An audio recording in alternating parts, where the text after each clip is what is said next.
ವಂದ್ಯಂ ವಿಧಿಭವಮಹೇಂದ್ರಾದಿವೃಂದಾರಕೇಂದ್ರೈಃ ವ್ಯಕ್ತಂ ವ್ಯಾಪ್ತಂ ಸ್ವಗುಣಗಣತೋ ದೇಶತಃ ಕಾಲತಶ್ಚ ಧೂತಾವದ್ಯಂ ಸುಖಚಿತಿಮಯೈರ್ಮಂಗಲೈರ್ಯುಕ್ತಮಂಗೈಃ ಸಾನಾಥ್ಯನ್ನೋ ವಿದಧದಧಿಕಂ ಬ್ರಹ್ಮನಾರಾಯಣಾಖ್ಯಂ ಭೂಷಾರತ್ನಂ ಭುವನವಲಯಸ್ಯಾಖಿಲಾಶ್ಚರ್ಯರತ್ನಂ ಲೀಲಾರತ್ನಂ ಜಲಧಿದುಹಿತುರ್ದೇವತಾ ಮೌಲಿರತ್ನಂ ಚಿಂತಾರತ್ನಂ ಜಗತಿ ಭಜತಾಂ ಸತ್ಸರೋಜದ್ಯುರತ್ನಂ ಕೌಸಲ್ಯಾಯಾಲಸತು ಮಮ ಹೃನ್ಮಂಡಲೇ ಪುತ್ರರತ್ನಂ ಆಪಾದಮೌಲಿಪರ್ಯಂತಂ ಗುರುಣಾಮಾಕೃತಿಂ ಸ್ಮರೇತ್ ತೇನ ವಿಘ್ನಾಃ ಪ್ರಣಶ್ಯಂತಿ ಸಿದ್ಧ್ಯಂತಿ ಚ ಮನೋರಥಾಃ.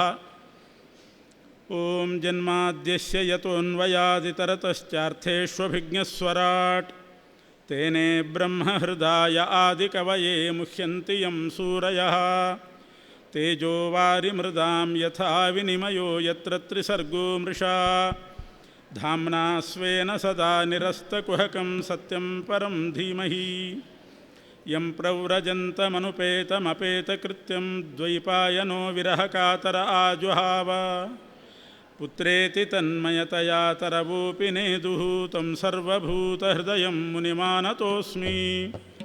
ಸೃಷ್ಟಿಸ್ಥಿತ್ಯಪ್ಯಯೇಹಾನಿಯತಿದೃಶಿತಮೋ ಬಂಧಮೋಕ್ಷಾಶ್ಚ ಯಸ್ಮಾತ್ ಅಸ್ಯ ಶ್ರೀಬ್ರಹ್ಮರುದ್ರಪ್ರಭೃತಿಸುರನರದ್ವೀಷಶತ್ರುತ್ಮಕಸ್ಯ ವಿಷ್ಣೋರ್ವ್ಯಸ್ತಾಃ ಸಮಸ್ತಾಃ ಸಕಲಗುಣನಿಧಿಃ ಸರ್ವದೋಷವ್ಯಪೇತಃ ಪೂರ್ಣಾನಂದೋ ವ್ಯಯೋ ಯೋ ಗುರುರಪಿ ಪರಮಶ್ಚಿಂತಯೇತಂ ಮಹಾಂತಂ. ಸ್ವಯಂಭೂ ಮನುವಿನ ಎರಡನೇ ಮಗನಾದಂತಹ ಉತ್ತಾನಪಾದನ ಚರಿತ್ರೆಯನ್ನು, ಆ ವಂಶದಲ್ಲಿ ಬಂದ ರಾಜಋಷಿಗಳ ಚರಿತ್ರೆ ಹೇಳ್ತಿದ್ದಾರೆ. ಧ್ರುವರಾಜರು, ಅಂಗರಾಜ, ವೇನ, ಪೃಥು ಚಕ್ರವರ್ತಿ ಇವರ ಆದರ್ಶ ಏನು ಅಂತನ್ನೋದನ್ನು ನಿನ್ನೆ ನೋಡಿದ್ವಿ. ಪೃಥುವಿನ ನಂತರದ ಪರಂಪರೆಯಲ್ಲಿ ಬಂದವನು ಪ್ರಾಚೀನ ಬರ್ಹಿ. ಪ್ರಾಚೀನ ಬರ್ಹಿ ಅವನು ಬರೇ ಕರ್ಮಗಳಲ್ಲಿ ಆಸಕ್ತ. ಪ್ರಾಚೀನ ಬರ್ಹಿಷಂ ಕ್ಷತ್ತಃ ಕರ್ಮ ಸ್ವಾಸಕ್ತ ಮಾನಸಂ ನಾರದೋಧ್ಯಾತ್ಮತತ್ವಜ್ಞ ಕೃಪಾಲುಃ ಪ್ರತ್ಯಬೋಧಯತ್. ಪ್ರಾಚೀನ ಬರ್ಹಿ ಒಳ್ಳೆ ಧ್ರುವನ ವಂಶದಲ್ಲಿ ಬಂದವನು, ಆದರೆ ಬರೇ ಕಾಮ್ಯಕರ್ಮಗಳಲ್ಲಿ ಆಸಕ್ತನಾಗಿದ್ದ. ಭಾರೀ ಯಜ್ಞಗಳನ್ನು ಮಾಡ್ತಾ ಇದ್ದ. ಆ ಯಜ್ಞಗಳನ್ನು ಮಾಡುವಾಗ ವಿಷ್ಣು ಪ್ರೇರಣೆಯ ವಿಷ್ಣು ಪ್ರೀತ್ಯರ್ಥಂ ಅಂತ ಸಂಕಲ್ಪ ಇಲ್ಲ, ಹರಿಪ್ರೀತಿ ಆಗಲಿ ಅಂತ ಕರ್ಮ ಮಾಡ್ತಾ ಇದ್ದಿಲ್ಲ. ನಾಹಂಕರ್ತ ಹರಿಃಕರ್ತ ಅನ್ನುವಂಥ ಅನುಸಂಧಾನವೂ ಇಲ್ಲ. ಆ ರೀತಿ ಕರ್ಮಗಳನ್ನು ಮಾಡ್ತಾ ಇದ್ದ, ಕಾಮ್ಯಕರ್ಮಗಳನ್ನು. ಅಷ್ಟೇ ಅಲ್ಲ, ಆ ಕರ್ಮಗಳು ಕೂಡ ಶಾಸ್ತ್ರೋಕ್ತವಾದ ರೀತಿಯಲ್ಲಿ ಇದ್ದಿಲ್ಲ. ಅವನು ಮಾಡಿದ ಯಜ್ಞಗಳು ಪಶುಗಳನ್ನು ಬಲಿ ಕೊಟ್ಟು, ಪಶು ಬಲಿ ಕೊಟ್ಟು ಯಜ್ಞ ಮಾಡ್ತಾ ಇದ್ದ. ಇಂಥ ಕರ್ಮಗಳನ್ನು ಬೇಕಾದಷ್ಟು ಮಾಡಿದ್ದ. ಒಮ್ಮೆ ನಾರದ ಋಷಿಗಳು ಬಂದು ಆ ಪ್ರಾಚೀನ ಬರ್ಹಿಯನ್ನು ಬೋಧನೆ ಮಾಡಿ ಉದ್ಧಾರ ಮಾಡ್ತಾ ಇದ್ದಾರೆ. ನೋಡು, ನೀನಿಷ್ಟೆಲ್ಲ ಕರ್ಮ ಮಾಡಿದ್ದಿ, ಇದರ ಫಲ ಏನು? ಪರಲೋಕದ ಫಲ ಏನು? ಈ ಲೋಕದಲ್ಲಿ ಫಲವನ್ನು ಹೇಳಿದ. ಬೇಕಾದಷ್ಟು ಕೀರ್ತಿ ಬಂದಿದೆ, ಸಂಪತ್ತು ಬಂದಿದೆ, ಐಶ್ವರ್ಯ, ಶತ್ರುನಾಶ ಎಲ್ಲ ಆಗಿದೆ. ಆದರೆ ಪರಲೋಕದ ಫಲ ಏನು ಅವನಿಗೆ ಗೊತ್ತಿಲ್ಲ. ನಾರದ ಋಷಿಗಳು ಪ್ರಾಚೀನ ಬರ್ಹಿಗೆ ದಿವ್ಯ ಚಕ್ಷುಸ್ಸನ್ನು ಕೊಟ್ಟು, ದಿವ್ಯ ದೃಷ್ಟಿ ಕೊಟ್ಟು, ನೀನು ಮಾಡಿದ ಕರ್ಮದ ಫಲ ತೋರಿಸ್ತೇನೆ, ಪರಲೋಕದ ಫಲ ತೋರಿಸ್ತೇನೆ ಅಂತ ತೋರಿಸಿದ್ದಾರೆ. ಆ ಪ್ರಾಚೀನ ಬರ್ಹಿ ದಿವ್ಯ ದೃಷ್ಟಿಯಿಂದ ನೋಡ್ತಾನೆ, ನೂರಾರು ನರಕಲೋಕಗಳು. ಅಷ್ಟು ಯಜ್ಞ ಮಾಡಿದ್ದಕ್ಕೆ ಅವನಿಗೆ ನರಕಲೋಕ ತೋರಿಸಿದರು ನಾರದರು. ಅದರಲ್ಲಿ ಒಂದು ಲೋಕ ತೋರಿಸಿ, ಇದೇ ನಿನ್ನ ಸ್ಥಾನ ಅಂದರು. ಅವನು ಬೆಚ್ಚಿಬಿದ್ದ. ಮಹರ್ಷಿಗಳೇ, ಎಷ್ಟು ಕರ್ಮ ಮಾಡಿದ್ದೀನಿ, ಎಷ್ಟು ಯಜ್ಞ ಮಾಡಿದ್ದೀನಿ, ನನಗ್ಯಾಕೆ ಈ ನರಕ? ಅಷ್ಟೇ ಅಲ್ಲ, ನೀವು ತೋರಿಸಿದ ನರಕದಲ್ಲಿ ಅನೇಕ ಜೀವರು ಕೈಯಲ್ಲಿ ಖಡ್ಗ ಹಿಡ್ಕೊಂಡು ಕಾಯ್ತಾ ಇದ್ದಾರೆ. ಯಾರನ್ನು ನಿರೀಕ್ಷೆ ಮಾಡ್ತಿದ್ದಾರೆ ಅವರು? ಯಾರನ್ನು ಕಾಯ್ತಾ ಇದ್ದಾರೆ? ಯಾರನ್ನು ಕೊಲ್ಲಬೇಕು ಅಂತಿದ್ದಾರೆ? ನಾರದರು ಹೇಳಿದರು, ನಿನ್ನನ್ನೇ ಕಾಯ್ತಾ ಇದ್ದಾರೆ ಅಂತ. ನೀನು ಅಲ್ಲಿಗೆ ಹೋದಾಗ ನಿನ್ನನ್ನು ಕೊಲ್ಲಬೇಕು ಅಂತ ತುಂಡು ತುಂಡು ಮಾಡಲಿಕ್ಕೆ ಅವರು ಖಡ್ಗ ಹಿಡ್ಕೊಂಡು ಕಾಯ್ತಾ ಇದ್ದಾರೆ. ಇನ್ನೂ ಬೆಚ್ಚಿಬಿದ್ದ. ಕೇಳ್ತಾನೆ, ಅವ್ರು ಯಾರು? ನನಗೂ ಅವರಿಗೂ ಏನು ಶತ್ರುತ್ವ? ನಾನು ಯಾಕೆ ನರಕಕ್ಕೆ ಹೋಗ್ತೇನೆ? ಅವ್ರು ಯಾಕೆ ನನ್ನನ್ನು ಕೊಲ್ತಾರೆ? ಆಗ ನಾರದರು ಹೇಳಿದರು, ನೀನು ಯಜ್ಞ ಮಾಡುವಾಗ ಯಾವ ಪಶುಗಳನ್ನು ಬಲಿ ಕೊಟ್ಟಿದ್ದಿ, ಆ ಬಲಿಯಾದ ಯಾವ ಪಶುವು ಕೂಡ ಸ್ವರ್ಗಕ್ಕೆ ಹೋಗಿಲ್ಲ, ಅವೆಲ್ಲ ನರಕಕ್ಕೆ ಬಿದ್ದಿದ್ದಾವೆ. ನೂರಾರು ಯಜ್ಞಗಳನ್ನು ಮಾಡಿದ್ದಿ, ಅಷ್ಟೂ ಯಜ್ಞದಲ್ಲಿ ಪಶು ಬಲಿ ಕೊಟ್ಟಿದ್ದಿ, ಪಶುಗಳೆಲ್ಲ ನರಕಕ್ಕೆ ಬಿದ್ದಿದ್ದಾರೆ. ಆ ಜೀವರು ಖಡ್ಗ ಹಿಡ್ಕೊಂಡು ನಿನ್ನನ್ನು ಕಾಯ್ತಾ ಇದ್ದಾರೆ. ಯಾಕೆಂದರೆ ನೀನು ಯಜ್ಞ ಮಾಡುವಾಗ ಪಶುಗಳನ್ನು ಬಲಿ ಕೊಟ್ಟು ಆ ಪಶುಗಳ ಮಾಂಸವನ್ನು ಹೋಮ ಮಾಡಿ ಶೇಷ ಹುತಶೇಷ ಅಂತ ಪ್ರಸಾದ ಅಂತ ಹೇಳಿ ನೀನು ಮಾಂಸ ತಿಂದಿದ್ದಿ. ನೀನು ಆ ಪಶುಗಳ ಮಾಂಸ ತಿಂದದ್ರಿಂದ ನಿನ್ನನ್ನು ತಿನ್ನಲಿಕ್ಕೆ ಆ ಪಶುಗಳು ಕಾಯ್ತಾ ಇದ್ದಾವೆ. ನಾವು ಇನ್ನೊಬ್ಬರನ್ನು ಕೊಂದು ಮಾಂಸ ಭಕ್ಷಣೆ ಮಾಡಿದರೆ ನಮ್ಮ ಮಾಂಸವನ್ನು ಅವರು ತಿಂದೇ ತಿಂತಾರಂತೆ, ಅದಕ್ಕಾಗಿ ಕಾಯ್ತಾ ಇದ್ದಾರೆ. ನೋಡು, ಮಾಂಸಃ ಅನ್ನುವಂಥ ಶಬ್ದವೇ ಈ ತತ್ವವನ್ನು ಹೇಳ್ತಾ ಇದೆ. ಏನರ್ಥ ಮಾಂಸಃ ಅಂದರೆ?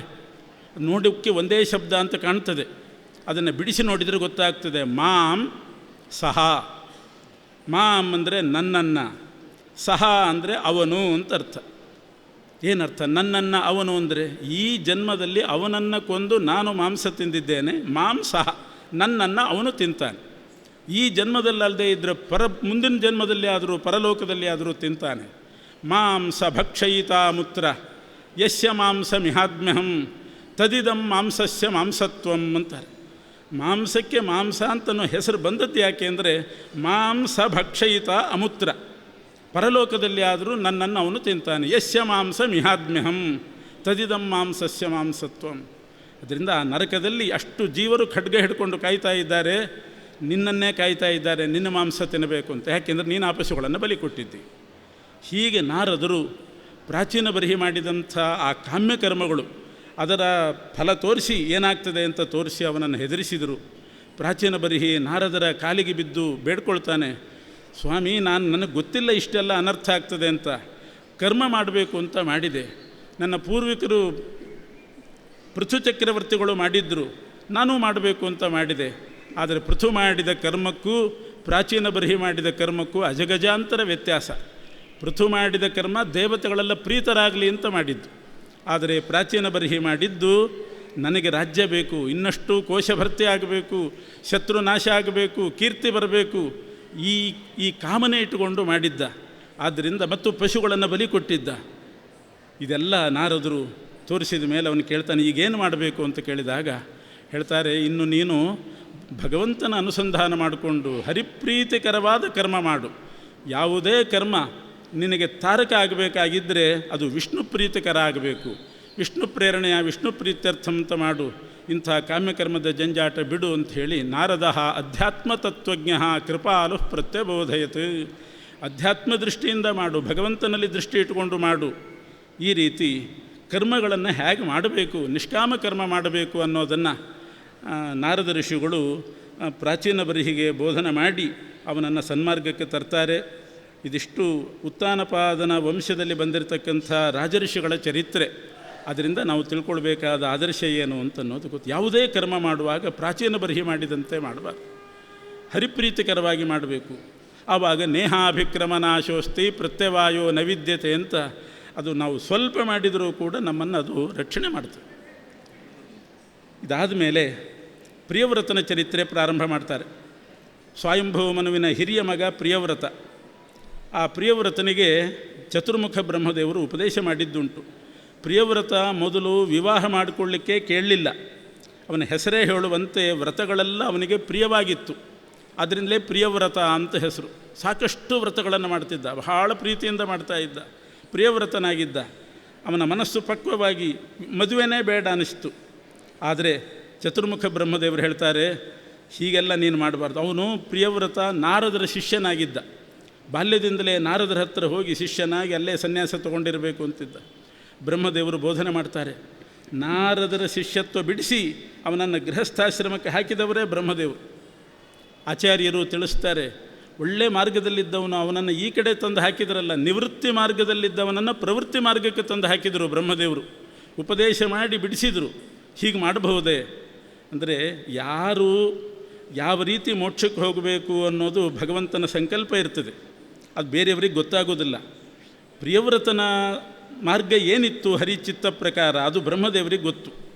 ಇವನು ಸ್ವಯಂಭವ ಮನುವಿನ ಹಿರಿಯ ಮಗ, ಮಾನವ ವಂಶ ಬೆಳಿಬೇಕು, ಆ ವಂಶ ಪ್ರವರ್ತಕನಾಗಿ ಆಮೇಲೆ ನಾರದರ ಶಿಷ್ಯನಾಗಿ ಅವನು ಸನ್ಯಾಸ ತಗೊಂಡು ಉದ್ಧಾರ ಆಗಬೇಕು ಅಂತಿತ್ತು. ಮೊದಲಿಂದಲೇ ಅವನು ಹೋಗಿ ಸನ್ಯಾಸಿಯಾಗಿ ಬಿಟ್ಟರೆ ವಂಶ ಉದ್ಧಾರ ಆಗೋದು ಹೇಗೆ, ವಂಶ ಬೆಳೆಯೋದು ಹೇಗೆ? ಆದ್ದರಿಂದ ಬ್ರಹ್ಮದೇವರು ಆ ನಾರದರ ಆಶ್ರಮದಿಂದ ಇವನನ್ನು ಹಿಂತಿರುಗಿಸಿ ಗೃಹಸ್ಥಾಶ್ರಮಕ್ಕೆ ಹಾಕಿ ಮದುವೆ ಮಕ್ಕಳು ಎಲ್ಲ ಆದಮೇಲೆ ಮತ್ತೆ ನಾರದರ ಆಶ್ರಮಕ್ಕೆ ಹೋಗುವಂತೆ ಕಳಿಸಿದ್ದಾರೆ. ಪ್ರಿಯವ್ರತ ಹಾಗೇ ಮಾಡಿದೆ. ಅವನಿಗೆ ಒಳ್ಳೆ ಮಾರ್ಮಿಕವಾದ ಉಪದೇಶ ಮಾಡಿದ್ದಾರೆ. ಗೃಹಾಶ್ರಮಕ್ಕಿನ್ನೂ ಕರೋತ್ಯವದ್ಯಂ, ಗೃಹಸ್ಥಾಶ್ರಮ ದೋಷಪೂರಿತ ಅಂತ ತಿಳ್ಕೋಬೇಡ. ಪಂಚಯಜ್ಞಪರಾಯಣನಾಗಿ ಗೃಹಸ್ಥಾಶ್ರಮದಲ್ಲಿದ್ದು ಮೋಕ್ಷಕ್ಕೆ ಹೋಗಬಹುದು, ಸನ್ಯಾಸಾಶ್ರಮದಲ್ಲಿದ್ದು ಮೋಕ್ಷಕ್ಕೆ ಹೋಗಬಹುದು. ಮೋಕ್ಷ ಪಡೀಲಿಕ್ಕೆ ಆಶ್ರಮ ಮುಖ್ಯ ಅಲ್ಲ, ಅರಿಷಡ್ವರ್ಗ ತ್ಯಾಗ ಮುಖ್ಯ. ಕಾಮಕ್ರೋಧ ಲೋಭ ಮೋಹಮದ ಮಾತ್ಸರ್ಯಗಳನ್ನು ತ್ಯಾಗ ಮಾಡಬೇಕು, ಜ್ಞಾನಭಕ್ತಿ ವೈರಾಗ್ಯಗಳನ್ನು ಅಳವಡಿಸ್ಕೊಳ್ಬೇಕು. ಅದು ಯಾವ ಆಶ್ರಮದಲ್ಲಿದ್ದರೂ ಆಗ್ತದೆ. ಆದ್ದರಿಂದ ನೀನು ಗೃಹಸ್ಥಾಶ್ರಮಿಯಾಗಿ ಮೋಕ್ಷಕ್ಕೆ ಹೋಗು ಅಂತ ಅವನಿಗೆ ಉಪದೇಶ ಮಾಡಿ ಕಾಡಿಗೆ ಹೋಗಿ ಎಲ್ಲ ಬಿಟ್ಟು ವಾನಪ್ರಸ್ಥಾಶ್ರಮ ಅಥವಾ ಸನ್ಯಾಸಾಶ್ರಮ ಅಂತ ಕೂತ್ಕೊಂಡು ಅರಿಷಡ್ವರ್ಗವನ್ನು ಮೀರದೇ ಇದ್ದರೆ ಏನು ಉಪಯೋಗ ಬಂತು? ಆದ್ದರಿಂದ ಯಾರ್ಯಾರು ಯಾವ ಆಶ್ರಮದಿಂದ ಮೋಕ್ಷಕ್ಕೆ ಹೋಗಬೇಕು ಅದೆಲ್ಲ ಹರಿಸಂಕಲ್ಪ ಇರ್ತದೆ, ಅದರ ಪ್ರಕಾರ ನಡೀಬೇಕು ಅಂತ ಬ್ರಹ್ಮದೇವರು ಉಪದೇಶ ಮಾಡಿ ಪ್ರಿಯವ್ರತನಿಗೆ ಮದುವೆ ಮಾಡಿಸ್ತಾರೆ. ಆಮೇಲೆ ಪ್ರಿಯವ್ರತನಿಗೆ ಆಗ್ನಿಧ್ರ ಅನ್ನುವಂಥ ಮಗ ಹುಟ್ಟಿದ. ಆಗ್ನಿಧ್ರನ ಮಗನೇ ನಾಭಿರಾಜ. ನಾಭಿರಾಜನ ಚರಿತ್ರೆ ಬಹಳ ಸ್ವಾರಸ್ಯಕರವಾಗಿದೆ. ನಾಭಿರಾಜನಿಗೆ ಸಂತತಿ ಇರಲಿಲ್ಲ. ನಾಭಿರಪತ್ಯಕಾಮಃ ಮೇರುದೇವ್ಯ, ಅವನಿಗೆ ಮೇರುದೇವಿ ಅಂತ ಹೆಂಡತಿ ಇದ್ಲು. ಒಂದು ಯಜ್ಞ ಮಾಡಿದ, ಪುತ್ರೋತ್ಪತ್ತಿ ಆಗಬೇಕು ಅಂತ ನಾಭಿರಾಜ ಯಜ್ಞ ಮಾಡಿದ. ಬ್ರಾಹ್ಮಣರು ಬಹಳ ಉತ್ತಮ ರೀತಿಯಲ್ಲಿ ಯಜ್ಞ ಮಾಡಿಸಿದರು. ನಾಭಿರಾಜ ಯಜ್ಞ ಮಾಡುವಾಗ ಭಗವಂತನೇ ಪ್ರಾದುರ್ಭೂತನಾದ. ಪರಮಾತ್ಮನೇ ಬಂದು ಆ ಋತ್ವಿಜರನ್ನು ಕೇಳ್ತಾ ಇದ್ದಾನೆ, ಪುರೋಹಿತರನ್ನು, ಯಾಕೆ ಯಜ್ಞ ಮಾಡಿಸ್ತಾ ಇದ್ದೀರಿ ಅಂತ ಕೇಳಿದ. ಗೊತ್ತಿಲ್ವೇ ಪರಮಾತ್ಮನಿಗೆ ಯಾಕೆ ಯಜ್ಞ ಮಾಡ್ತಾನೆ ಅಂತ? ಗೊತ್ತಿದೆ. ಗೊತ್ತಿದ್ದರೂ ಕೂಡ ಈ ಋತ್ವಿಜರ ಬಾಯಿಯಲ್ಲಿ ಬರಬೇಕು, ಏನು ಫಲ ಆಗಬೇಕು ಅನ್ನೋದು ಅವರ ಬಾಯಿಯಲ್ಲಿ ಬರಬೇಕು. ಆವಾಗ ಅವರ ವಾಕ್ಯವನ್ನು ಸತ್ಯಗೊಳಿಸಬೇಕು. ಆ ದೃಷ್ಟಿಯಿಂದ ಪರಮಾತ್ಮ ಕೇಳಿದ, ಯಾಕೆ ಯಜ್ಞ ಮಾಡ್ತಿದ್ದೀರಿ? ಅವರು ಹೇಳಿದರು, ನಾಭಿರಪತ್ಯಕಾಮಃ ಅಪ್ರಜಯ ಮೇರುದೇವ್ಯಾಸಃ ಭಗವಂತಂ ಯಜ್ಞ. ಈ ರಾಜರ್ಷಿಗೆ ಸಂತಾನ ಆಗಬೇಕಾಗಿದೆ, ಭವಾದೃಶೀಂ ಪ್ರಜಾಂ ಆಶಾಸಾನಃ, ನಿನ್ನಂಥ ಒಂದು ಮಗ ಹುಟ್ಟಬೇಕು, ಅದಕ್ಕೋಸ್ಕರ ಯಜ್ಞ ಮಾಡ್ತೇವೆ ಅಂತ ಹೇಳಿದರು. ಇದು ಬ್ರಾಹ್ಮಣರ ಔದಾರ್ಯ, ಆ ಋತ್ವಿಜರ ಔದಾರ್ಯ. ಈ ಉದ್ದೇಶ ಅವನಿಗೆ ಇದ್ದಿಲ್ಲ. ತನಗೊಂದು ಗಂಡು ಮಗು ಆಗಬೇಕು, ಉತ್ತರಾಧಿಕಾರಿ ಬೇಕು ಅಂತಿತ್ತು ನಾಭಿರಾಜನಿಗೆ. ಆದರೆ ಪುರೋಹಿತರು ಹೇಳಿದರು, ಪರಮಾತ್ಮನಿಗೆ ಹೇಳಿದರು, ನಿನ್ನಂಥ ಮಗ ಹುಟ್ಟಬೇಕು, ಅದಕ್ಕೆ ಯಜ್ಞ ಮಾಡಿಸ್ತಾ ಇದ್ದೀವಿ ಅಂತ ಹೇಳಿದರು. ಹುಟ್ಟೋದು ಹುಟ್ಟುತ್ತಾನೆ, ಭಗವಂತನಂಥ ಮಗ ಹುಟ್ಟಲಿ, ಎಷ್ಟು ವಿಶಾಲ ಮನೋಭಾವ. ಇದು ಪುರೋಹಿತ ವರ್ಗದವರಿಗೆ, ಬ್ರಾಹ್ಮಣ ವರ್ಗದವರಿಗೆ ಇತ್ತು ಅಂತ ಹೇಳ್ತಾ ಇದ್ದಾರೆ. ಅಷ್ಟು ವಿಶಾಲ ಹೃದಯರು, ಯಾರೂ ಸಂಕುಚಿತ ಹೃದಯರಲ್ಲ. ವೇದವೂ ಹಾಗೆ, ವೈದಿಕರೂ ಹಾಗೆ. ಶನ್ನೋ ಅಸ್ತು ದ್ವಿಪದೇ ಶಂಚತುಷ್ಪದೇ. ಶ್ರೇಯ ಪ್ರಾರ್ಥನೆ ಮಾಡುವಾಗ ವೇದ ಮಂತ್ರಗಳಿಂದ ಬ್ರಾಹ್ಮಣರು ಹೇಳೋ ಮಾತಿದು, ನಮಗೂ ಸುಖ ಆಗಲಿ. ಶಂ ದ್ವಿಪದೇ, 2 ಕಾಲಿನವರಿಗೆಲ್ಲ ಸುಖ ಆಗಲಿ. ಶಂ ಚತುಷ್ಪದೇ, 4 ಕಾಲಿನವರಿಗೂ ಸುಖ ಆಗಲಿ. ಪ್ರಾಣಿಗಳೆಲ್ಲ ಸುಖವಾಗಿರಲಿ. 2 ಕಾಲಿನವರೆಲ್ಲ, ಎಲ್ಲ ಮನುಷ್ಯರು, ಎಲ್ಲ ವರ್ಗದವರು ಸುಖವಾಗಿರಲಿ, ನಮಗೂ ಸುಖ ಆಗಲಿ. ಇದು ವೈದಿಕರು ಪ್ರತಿನಿತ್ಯ ದೇವರಲ್ಲಿ ಮಾಡತಕ್ಕಂಥ ಶ್ರೇಯ ಪ್ರಾರ್ಥನೆ ಕ್ರಮ. ಕಾಲೇ ವರ್ಷತು ಪರ್ಜನ್ಯ, ಪೃಥಿವೀ ಸಸ್ಯಶಾಲಿನಿ, ಇಡೀ ಭೂಮಂಡಲ ಸಸ್ಯ ಸಮೃದ್ಧವಾಗಿರಲಿ. ನಮ್ಮ ಹೊಲ ಗದ್ದೆ ಅಂತ ಯಾರೂ ಹೇಳೋದಿಲ್ಲ. ಪೃಥಿವೀ ಸಸ್ಯಶಾಲಿನಿ, ದೇಶೋಯಂ ಕ್ಷೋಭರಹಿತ, ಇಡೀ ದೇಶ ಗಲಭೆ ಇಲ್ಲದೆ ಕ್ಷೋಭೆ ಇಲ್ಲದೆ ಇರಲಿ. ಸಜ್ಜನಾ ಸಂತು ನಿರ್ಭಯಾ, ಎಲ್ಲ ಸಜ್ಜನರು ನಿರ್ಭಯರಾಗಿರಲಿ. ಅಪುತ್ರಾ ಪುತ್ರಿಣ ಸಂತು, ನೋಡಿ ಹಾಗೆ, ನನ್ನ ಮಗನಿಗೆ ಮಗ ಆಗಲಿ ಹಾಕಿ ಕೇಳೋದಿಲ್ಲ. ಅಪುತ್ರಾ ಪುತ್ರಿಣ ಸಂತು, ಮಕ್ಕಳಿಲ್ದಿದ್ದವರಿಗೆಲ್ಲ ಮಕ್ಕಳಾಗಲಿ. ಪುತ್ರಿಣ ಸಂತು ಪೌತ್ರಿಣ, ಮಕ್ಕಳನ್ನು ಕಂಡವರೆಲ್ಲ ಮೊಮ್ಮಕ್ಕಳನ್ನು ಕಾಣುವಂತಾಗಲಿ. ಅಧನಾಸ್ಸಂತು, ಬಡವರೆಲ್ಲ ಶ್ರೀಮಂತರಾಗಲಿ. ಅಧನಾಸ್ಸಂತು ಜೀವಂತು ಶರದಾಂಶತಂ, ಎಲ್ಲರೂ 106 ವರ್ಷ ಬಾಳಲಿ. ಇದು ಪ್ರತಿಯೊಬ್ಬ ವಿಪ್ರ ದೇವರ ಹತ್ರ ಮಲಗುವಾಗ ಸಾಯಂಕಾಲ ಪೂಜೆ ಮಾಡಿ ಶ್ರೇಯ ಪ್ರಾರ್ಥನೆ ಮಾಡತಕ್ಕಂಥ ಕ್ರಮ. ಹಾಗೆ ವೇದವೂ ಹಾಗೆ ಹೇಳ್ತಾ ಇದೆ. ಆ ನಾಭಿರಾಜನ ಕೈಯಿಂದ ಯಜ್ಞ ಮಾಡಿಸಿದಂಥ ಬ್ರಾಹ್ಮಣರು ಹಾಗೆ ಹೇಳಿದರು. ಪರಮಾತ್ಮ ಬಂದು ಕೇಳಿದ್ನಲ್ಲ ಏನಾಗಬೇಕು ಅಂತ, ಭವಾದೃಶೀಂ ಪ್ರಜಾಂ, ನಿನ್ನಂಥ ಮಗ ಹುಟ್ಟಬೇಕು ಅಂದರು. ಇಷ್ಟು ವಿಶಾಲ ಬುದ್ಧಿಯಿಂದ ಹೇಳಿದಾಗ ಪರಮಾತ್ಮ ಅಂತಾನೆ, ನನ್ನಂಥವನು ಇನ್ನೊಬ್ಬ ಹೇಗೆ ಹುಟ್ಟಲಿಕ್ಕೆ ಸಾಧ್ಯ? ನನ್ನಂಥವನು ನಾನು ಮಾತ್ರ, ಮತ್ತೊಬ್ಬ ಇರಲಿಕ್ಕೆ ಸಾಧ್ಯ ಇಲ್ಲ. ನನ್ನಂಥವ್ನು ನಾನು ಒಬ್ಬನೇ ಇರಬೇಕು. ಆದ್ದರಿಂದ ಬೇರೆ ಮಾತೇ ಇಲ್ಲ, ನಾನೇ ಮಗನಾಗಿ ಹುಟ್ಟುತ್ತೇನೆ. ಬೇಕಾದರೆ ನನ್ನಂಥವನು ಮತ್ತೊಬ್ಬ ಬರಬಾರ್ದು. ಏನಿದು?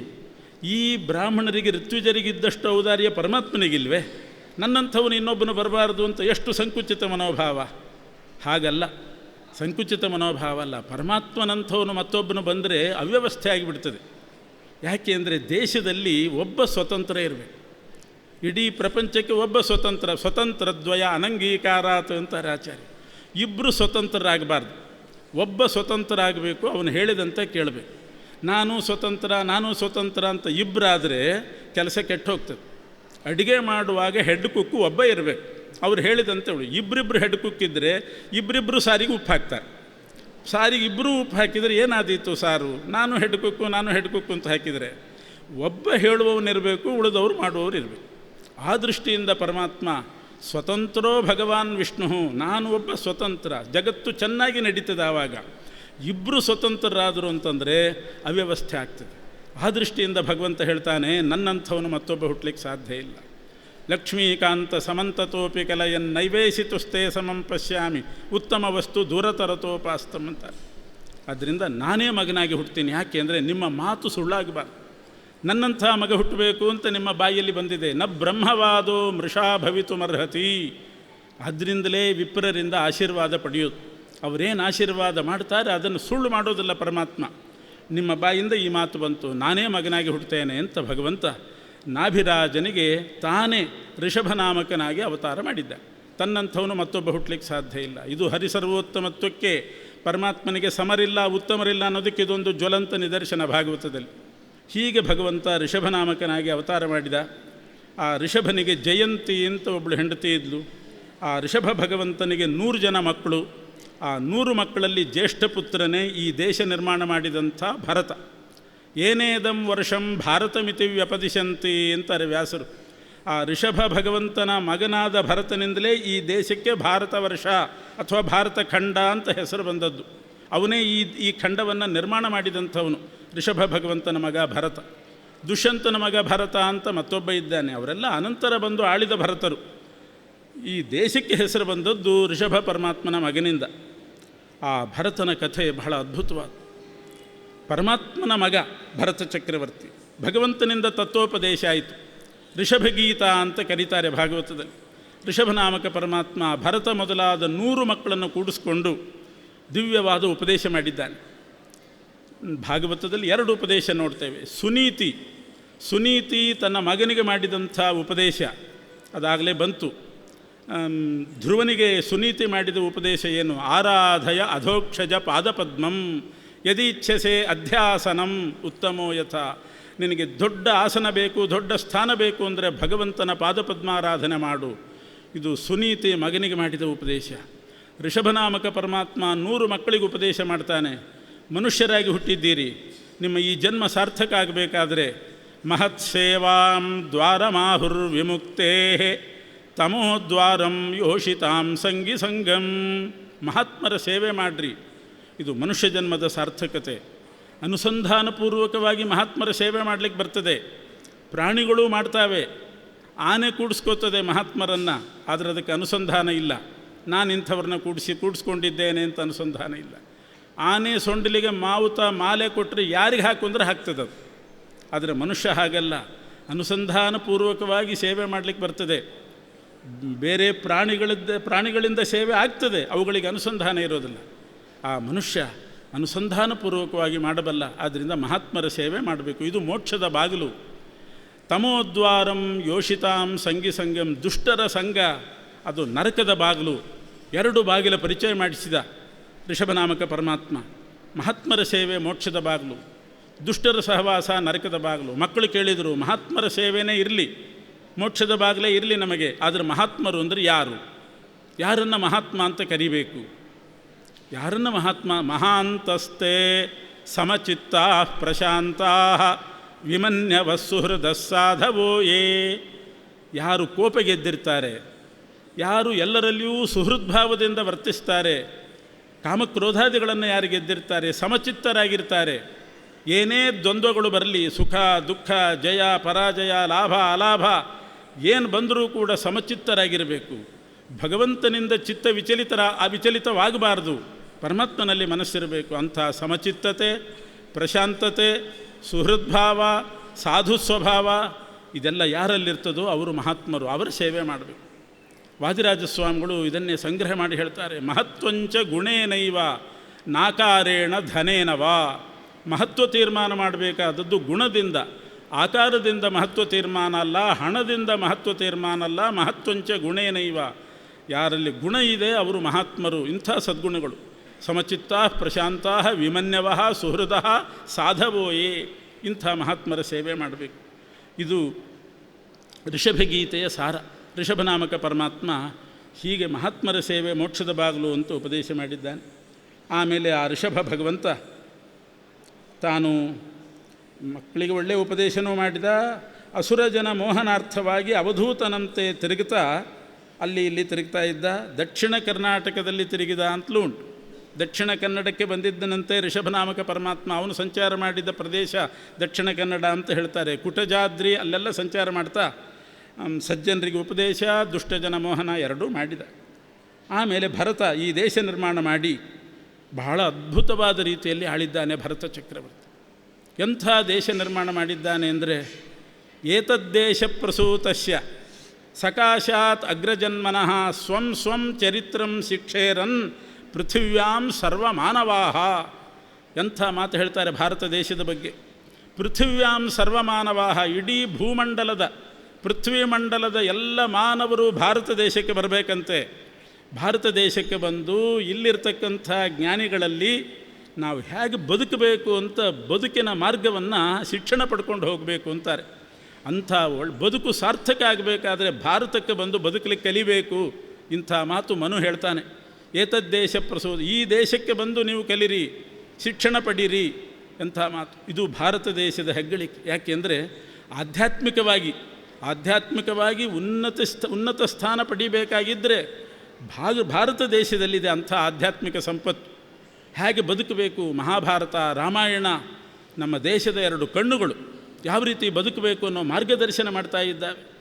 ಭಾರತ, ರಾಮಾಯಣ, ಭಾಗವತ, ಅಷ್ಟಾದಶ ಪುರಾಣಗಳು, ವೇದ, ಉಪನಿಷತ್ತು, ಅದರ ತತ್ವ ಏನು, ಅದರ ಸಾರ ಏನು ಅಂತ ಅನ್ನೋದನ್ನು ತಿಳ್ಕೊಂಡು ಬದುಕಬೇಕು. ಆದ್ದರಿಂದ ಈ ದೇಶಕ್ಕೆ ಬರ್ರಿ, ಬದುಕಲಿಕ್ಕೆ ಕಲೀರಿ. ಹೀಗೆ ಇಡೀ ಮಾನವರಿಗೆ ಮನು ಮಾಡಿದ ಉಪದೇಶ. ಅದರಿಂದ ಭಾರತ ದೇಶ ಎಂಥ ದೇಶ ನಿರ್ಮಾಣ ಮಾಡಿದ್ದಾನೆ ಭರತ. ಈ ದೇಶದ ಮಹತ್ವ ಅಂಥದ್ದು. ಇಡೀ ಭೂಮಂಡಲದ ವಿಶ್ವವಿದ್ಯಾಲಯ ಇದ್ದ ಹಾಗೆ. ಒಂದು ಯೂನಿವರ್ಸಿಟಿ ಇದ್ದರೆ ಸುತ್ತಮುತ್ತನವರೆಲ್ಲ ಬಂದು ಅಲ್ಲಿ ಶಿಕ್ಷಣ ಪಡಿತಾರೆ. ಹಾಗೆ ಭಾರತ ದೇಶ ಅಂದರೆ ಪೃಥ್ವಿ ಮಂಡಲದ ಯೂನಿವರ್ಸಿಟಿ, ಇದು ವಿಶ್ವವಿದ್ಯಾಲಯ. ಅಂಥ ಸ್ಥಾನ ಭಾರತ ದೇಶಕ್ಕಿದೆ. ಇದು ಭರತ ಚಕ್ರವರ್ತಿ ನಿರ್ಮಾಣ ಮಾಡಿದಂಥ ದೇಶ. ಅಂಥ ಭರತ, ಆದರೆ ಅವನ ದುರಂತ ಜೀವನ. ಇಷ್ಟೆಲ್ಲ ಮಾಡಿದ, ಪರಮಾತ್ಮನ ಮಗನಾಗಿದ್ದ, ಭಗವಂತನಿಂದ ತತ್ವೋಪದೇಶ ಆಯಿತು, ಅವನಿಗೆ ವಯಸ್ಸಾಯಿತು. ಸುಮತಿ ಎನ್ನುವಂಥ ಮಗ ಇದ್ದ. ವಯಸ್ಸಾದ ಮೇಲೆ ಮಗ ಕೈಗೆ ಬಂದ ಮೇಲೆ ಆ ಸುಮತಿಗೆ ರಾಜ್ಯ ಕೊಟ್ಟು ತಾನು ಕಾಡಿಗೆ ಹೋದ. ಯಾಕೆಂದರೆ ಆಗಿನ ಕಾಲದ ರಾಜರು ಹಾಗೆ ಬದುಕ್ತಿದ್ದು. ಕಾಳಿದಾಸ ಹೇಳುವಂತೆ, ವಾರ್ಧಕೆ ಮುನಿವೃತ್ತೀನಾಂ, ವೃದ್ಧಾಪ್ಯ ಬಂತು ಅಂದರೆ ಮುನಿ ಜೀವನ ನಡೆಸಬೇಕು. ಯೌವನೇ ವಿಷಯೈಷಿಣಾಂ, ಯೌವನದಲ್ಲಿ ಭೋಗ ಜೀವನ, ವೃದ್ಧಾಪ್ಯದಲ್ಲಿ ಮುನಿ ಜೀವನ. ಆದ್ದರಿಂದ ಭರತ ಚಕ್ರವರ್ತಿ ಕಾಡಿಗೆ ಹೋಗಿ ಮುನಿಜೀವನ ನಡೆಸ್ತಾ ಇದ್ದಾನೆ. ಆದರೆ ಪ್ರಾರಬ್ಧವಶಾತ್ ಆ ಭರತನಿಗೆ ಒಂದು ಜಿಂಕೆ ಮರಿ ಸಹವಾಸ ಆಯಿತು. ಅನಾಥವಾದ ಜಿಂಕೆ ಮರಿ, ಅದಕ್ಕೆ ಯಾರೂ ಗತಿ ಇದ್ದಿಲ್ಲ, ಸಾಯ್ತಾ ಇತ್ತು, ನೀರಿಗೆ ಬಿದ್ದು ಸಾಯ್ತಾ ಇತ್ತು. ಅಂಥ ಜಿಂಕೆ ಮರಿಯನ್ನು ಇವನು ಕೃಪೆಯಿಂದ, ಕರುಣೆಯಿಂದ, ಸಾತ್ವಿಕತನದಿಂದ ಆ ಜಿಂಕೆ ಮರಿಯನ್ನು ಹಿಡ್ದ. ಸತ್ತು ಹೋಗ್ತದಲ್ಲ ಅಂತ ತಗೊಂಡ, ಆಶ್ರಮಕ್ಕೆ ತಂದು ಸಾಕಿದ. ಅದ್ರ ಮೇಲೆ ವ್ಯಾಮೋಹ ಶುರುವಾಯಿತು. ಅದ್ರ ಮೇಲೆ ವ್ಯಾಮೋಹ ಬಂದು, ಮೊದಲೇ ವಯಸ್ಸಾದ ಮೇಲೆ ಬಂದಿದ್ದ ಕಾಡಿಗೆ ಸಾಧನೆ ಮಾಡಿಕೊಳ್ಳೋಣ ಅಂತ.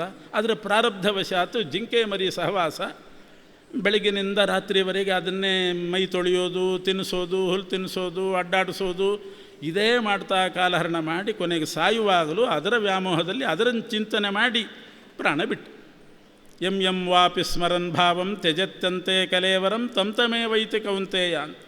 ಸಾಯುವಾಗ ಭಗವಂತನ ಚಿಂತನೆ ಇರಬೇಕು.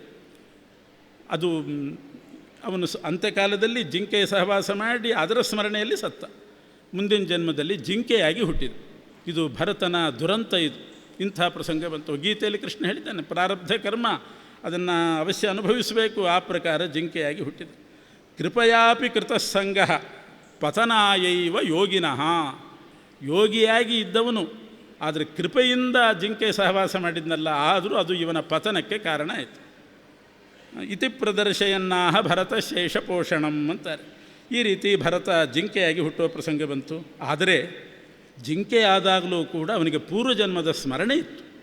ನಾನು ಯಾಕೆ ಜಿಂಕೆಯಾಗಿ ಹುಟ್ಟಿದೆ, ಹಿಂದಿನ ಜನ್ಮದಲ್ಲಿ ಏನಾಗಿದ್ದೆ ಎಲ್ಲ ನೆನಪಿತ್ತು. ಯಾಕೆ ಪೂರ್ವಜನ್ಮದಲ್ಲಿ ಅವನು ಮಾಡಿದಂಥ ದೇವತಾ ಕಾರ್ಯ, ನಾವು ದೇವರ ಕಾರ್ಯ ಒಂದು ಪರಮಾಣುವಿನಷ್ಟು ಮಾಡಲಿ ಅದು ವ್ಯರ್ಥ ಆಗೋದಿಲ್ಲ. ಯಾವುದೋ ಪ್ರಾರಬ್ಧ ಕರ್ಮದಿಂದ ನಮಗೆ ಅನರ್ಥ ಆದರೂ ಆವಾಗ ನಾವು ಮಾಡಿದ ದೇವತಾ ಕಾರ್ಯ ಉಪಯೋಗಕ್ಕೆ ಬೀಳ್ತದೆ. ಆಚಾರ್ಯರು ಘೋಷಣೆ ಮಾಡಿ ಹೇಳ್ತಾರೆ, ನ ದೇವತೋಷಣಂ ವೃಥಾ. ದೇವತಾ ಕಾರ್ಯ ಮಾಡಿ ದೇವತೆಗಳನ್ನು ಸಂತೋಷಪಡಿಸಿದರೆ ಅದು ಎಂದೂ ವ್ಯರ್ಥ ಆಗೋದಿಲ್ಲ, ಯಾವುದೋ ಜನ್ಮಕ್ಕೆ ಫಲ ಕೊಟ್ಟೇ ಕೊಡ್ತದೆ. ನಾಸತೋ ವಿದ್ಯತೆ ಭಾವ ನಾಭಾವೋ ವಿದ್ಯತೆ ಸತಃ. ಸತ್ಕರ್ಮಕ್ಕೆ ಎಂದೂ ಹಾನಿ ಇಲ್ಲ, ಯಾವುದೋ ಒಂದು ರೀತಿಯಲ್ಲಿ ನಮಗೆ ಅದು ಉಪಕಾರ ಮಾಡ್ತದೆ. ಭರತ ಮಾಡಿದ ಸತ್ಕರ್ಮದ ಫಲವಾಗಿ ಅವನು ಜಿಂಕೆಯಾದಾಗ ಪೂರ್ವಜನ್ಮದ ಸ್ಮರಣೆ ಹೊಂದಿದ್ದ. ಆದ್ದರಿಂದ ಆ ಜಿಂಕೆಯಾಗಿದ್ದ ಭರತ ಯಾರ ಸಹವಾಸ ಮಾಡದೆ ಗಂಡಕಿ ನದಿ ತೀರಕ್ಕೆ ಹೋಗಿ ಶಾಲಿಗ್ರಾಮ ಕ್ಷೇತ್ರದಲ್ಲಿ ವಾಸ ಮಾಡಿ ಅಲ್ಲಿ ಪ್ರಾಣ ಬಿಟ್ಟು ಕಾಲಕ್ರಮೇಣ ದೇಹ ಬಿಟ್ಟು ಮುಂದಿನ ಜನ್ಮದಲ್ಲಿ ಆಂಗಿರಸ ಗೋತ್ರದ ಒಬ್ಬ ಋಷಿಕುಮಾರನಾಗಿ ಹುಟ್ಟಿದ್ದಾನೆ. ಆವಾಗ ಅವನನ್ನು ಜಡಭರತ ಅಂತ ಕರಿತಾ ಇದ್ದರು.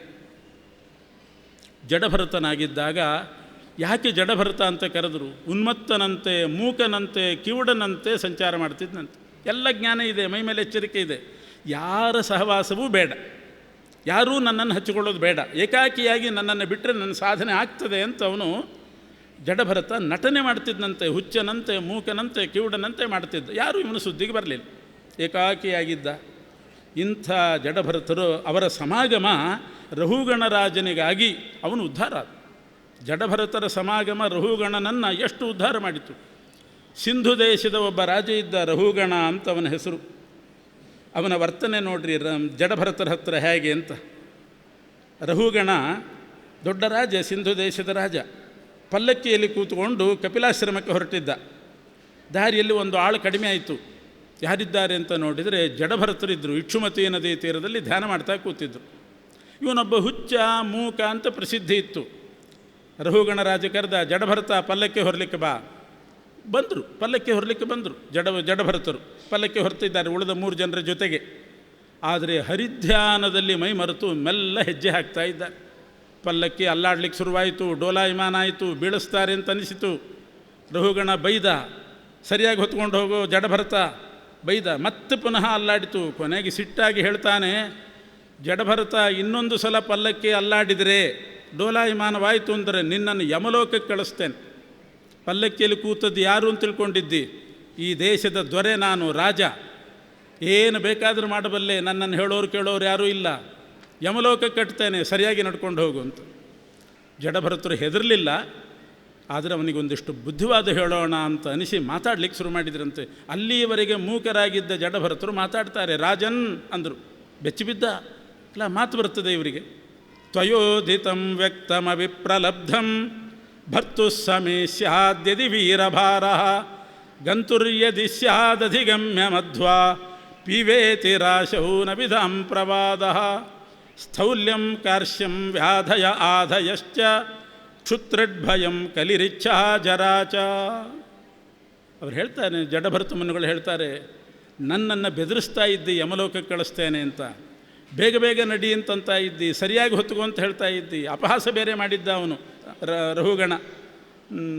ಬಹಳ ಕೃಷನಾಗಿದ್ದಿ, ಉಪವಾಸ ಮಾಡಿದ್ದಿ, ಮುದುಕನಾಗಿದ್ದಿ ಅಂತೆಲ್ಲ ಅಪಹಾಸ ಮಾಡಿದ್ದ. ಇವ್ರು ಹೇಳ್ತಾರೆ, ಮುದುಕ ಆಗೋದು, ಹಸಿವೆ ಬಾಯಾರಿಕೆ ಆಗೋದು, ಸ್ಥೂಲ ಆಗೋದು, ಕೃಷಿ ಆಗೋದು ಎಲ್ಲ ದೇಹದ ಧರ್ಮ. ದೇಹ ಸ್ಥೂಲ ಆಗ್ತದೆ, ಕೃಷಿ ಆಗ್ತದೆ, ಒಳಗಿನ ಆತ್ಮಕ್ಕೆ ಅನ್ವಯಿಸೋದಿಲ್ಲ, ಜೀವಾತ್ಮನಿಗೆ ಅನ್ವಯಿಸೋದಿಲ್ಲ. ಮುದುಕ ಆಗೋದು, ತರುಣ ಆಗೋದು ದೇಹ, ಒಳಗಡೆ ಜೀವಾತ್ಮ ಅಲ್ಲ. ನೀನು ಬರೇ ದೇಹ ನೋಡಿ ಮಾತಾಡ್ತಾ ಇದ್ದಿ, ನಿನ್ನ ದೃಷ್ಟಿ ದೇಹದ ಮೇಲಿದೆ. ದೇಹದ ಒಳಗಿರ್ತಕ್ಕಂಥ ಜೀವಾತ್ಮನ ತನಕ ದೃಷ್ಟಿ ಹೋಗಬೇಕು. ಜೀವಾತ್ಮನ ಒಳಗೆ ಅಂತರಾತ್ಮನಾಗಿರ್ತಕ್ಕಂಥ ಪರಮಾತ್ಮನ ತನಕ ದೃಷ್ಟಿ ಹೋಗಬೇಕು. ಅವನ ಪ್ರೇರಣೆ ಹೇಗಿರ್ತದೋ ಹಾಗೆ ಮಾಡ್ತೀವಿ ನಾವು. ಇದು ಬರೇ ಜಡ ದೇಹ, ದೇಹದೊಳಗೆ ಜೀವಾತ್ಮ, ಜೀವಾತ್ಮನೊಳಗೆ ಅಂತರಾತ್ಮ ಪರಮಾತ್ಮ ಇದ್ದಾನೆ. ಅವನು ನಡೆದಂತೆ ನಡಿತೇನೆ, ನುಡಿದಂತೆ ನುಡಿತೇನೆ, ಅವನು ಹೊತ್ತಂತೆ ಹೊರ್ತೇನೆ, ಅವನು ಹೆಜ್ಜೆ ಹಾಕಿದಂತೆ ಹಾಕ್ತೇನೆ. ನನಗೇನು ಸ್ವಾತಂತ್ರ್ಯ ಇದೆ? ನಾನು ನಡೀತಾ ಇದ್ದೀನಾ? ನಾನು ಪಲ್ಲಕ್ಕಿ ಹೊತ್ತಿದ್ದೀನಾ? ಒಳಗಡೆ ಬಿಂಬರೂಪಿಯಾದ ಪರಮಾತ್ಮನ ವ್ಯಾಪಾರ ಹೇಗೋ ಹಾಗೆ ನಮ್ಮದೇನಿದೆ ಸಹಿ ಬಿಂಬಕ್ರಿಯೆಯ ಇವ ಕ್ರಿಯಾವಾನ್ ಅಂತಾರೆ. ಸ್ವತಂತ್ರವಾಗಿ ನಮ್ಮಲ್ಲಿ ಯಾವ ಕ್ರಿಯೆನೂ ಇಲ್ಲ. ನಾವೆಲ್ಲ ಬರೀ ತಟ್ಟಿರಾಯಿ ಇದ್ದ ಹಾಗೆ. ತಟ್ಟಿರಾಯಿ ಕುಣಿತಾ ಇರ್ತಾನೆ ರಥೋತ್ಸವದ ಮುಂದೆ. ತಟ್ಟಿರಾಯಿ ಕುಣಿತಾನ, ಒಳಗಡೆ ಒಬ್ಬ ಆಳಿರ್ತಾನೆ, ಆ ಗೊಂಬೆ ಏನು ಕುಣಿತದೆ, ಆಳು ಕುಣಿತಾನೆ, ಗೊಂಬೆ ಕುಣಿದ ಹಾಗೆ. ಮಕ್ಕಳೆಲ್ಲ ಗೊಂಬೆ ಮುಂದೆ ನೋಡ್ತಿರ್ತಾರೆ, ದೇವರನ್ನು ನೋಡೋದೇ ಇಲ್ಲ. ಅಷ್ಟು ಆಶ್ಚರ್ಯಕರವಾಗಿ ಆ ಗೊಂಬೆ ಕುಣಿತದೆ, ಆದರೆ ಒಳಗೊಬ್ಬ ಇದ್ದಾನೆ. ನಮ್ಮದೆಲ್ಲ ಅದೇ ರೀತಿ, ಒಳಗೆ ಬಿಂಬರೂಪಿ ಪರಮಾತ್ಮ ಇದ್ದಾನೆ. ಎಂಥ ಮಾತು, ಎಷ್ಟು ರಕ್ತಗತವಾಗಿದೆ ಅವರಿಗೆ ನಾಹಂಕರ್ತ ಹರಿಕರ್ತ ಅನ್ನೋದು. ಬೇರೆಯವರು ಹೇಳ್ತಾರೆ ಈ ಮಾತು, ಏನಾದರೂ ಕೆಟ್ಟ ಕೆಲಸ ನಡೆದಾಗ, ಏನಯ್ಯ ಹೀಗೆ ಮಾಡಿದೆ ಅಂದರೆ, ನಂದೇನಿದೆ ಸ್ವಾತಂತ್ರ್ಯ, ಬಿಂಬರೂಪಿ ಪರಮಾತ್ಮ ಅಂತಾರೆ. ಒಳ್ಳೆ ಕೆಲಸ ಮಾಡಿದಾಗ ನನ್ನ ಹೆಸರು ಹೇಳಲಿಲ್ಲ, ನನ್ನ ಮರೆತು ಬಿಟ್ರಿ ಅಂತಾರೆ. ಜಡಭರತರಿಗೆ ರಕ್ತಗತವಾಗಿದೆ ಎಲ್ಲ ಭಗವಂತನ ವ್ಯಾಪಾರ, ಅದನ್ನು ಉಪದೇಶ ಮಾಡ್ತಿದ್ದಾರೆ. ನನಗೇನು ಸ್ವಾತಂತ್ರ್ಯ ಇಲ್ಲ.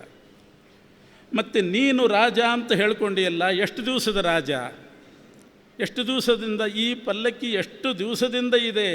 ಎಂಥೆಂಥವರೆಲ್ಲ ಪಲ್ಲಕ್ಕಿಯಲ್ಲಿ ಕೂತಿದ್ರು, ಅವರು ಹೋಗಿದ್ದಾರೆ, ಪಲ್ಲಕ್ಕಿ ಬಿಟ್ಟು ಹೋಗಿದ್ದಾರೆ. ನೀನು ಒಂದು ದಿವಸ ಹೋಗುವವನೇ.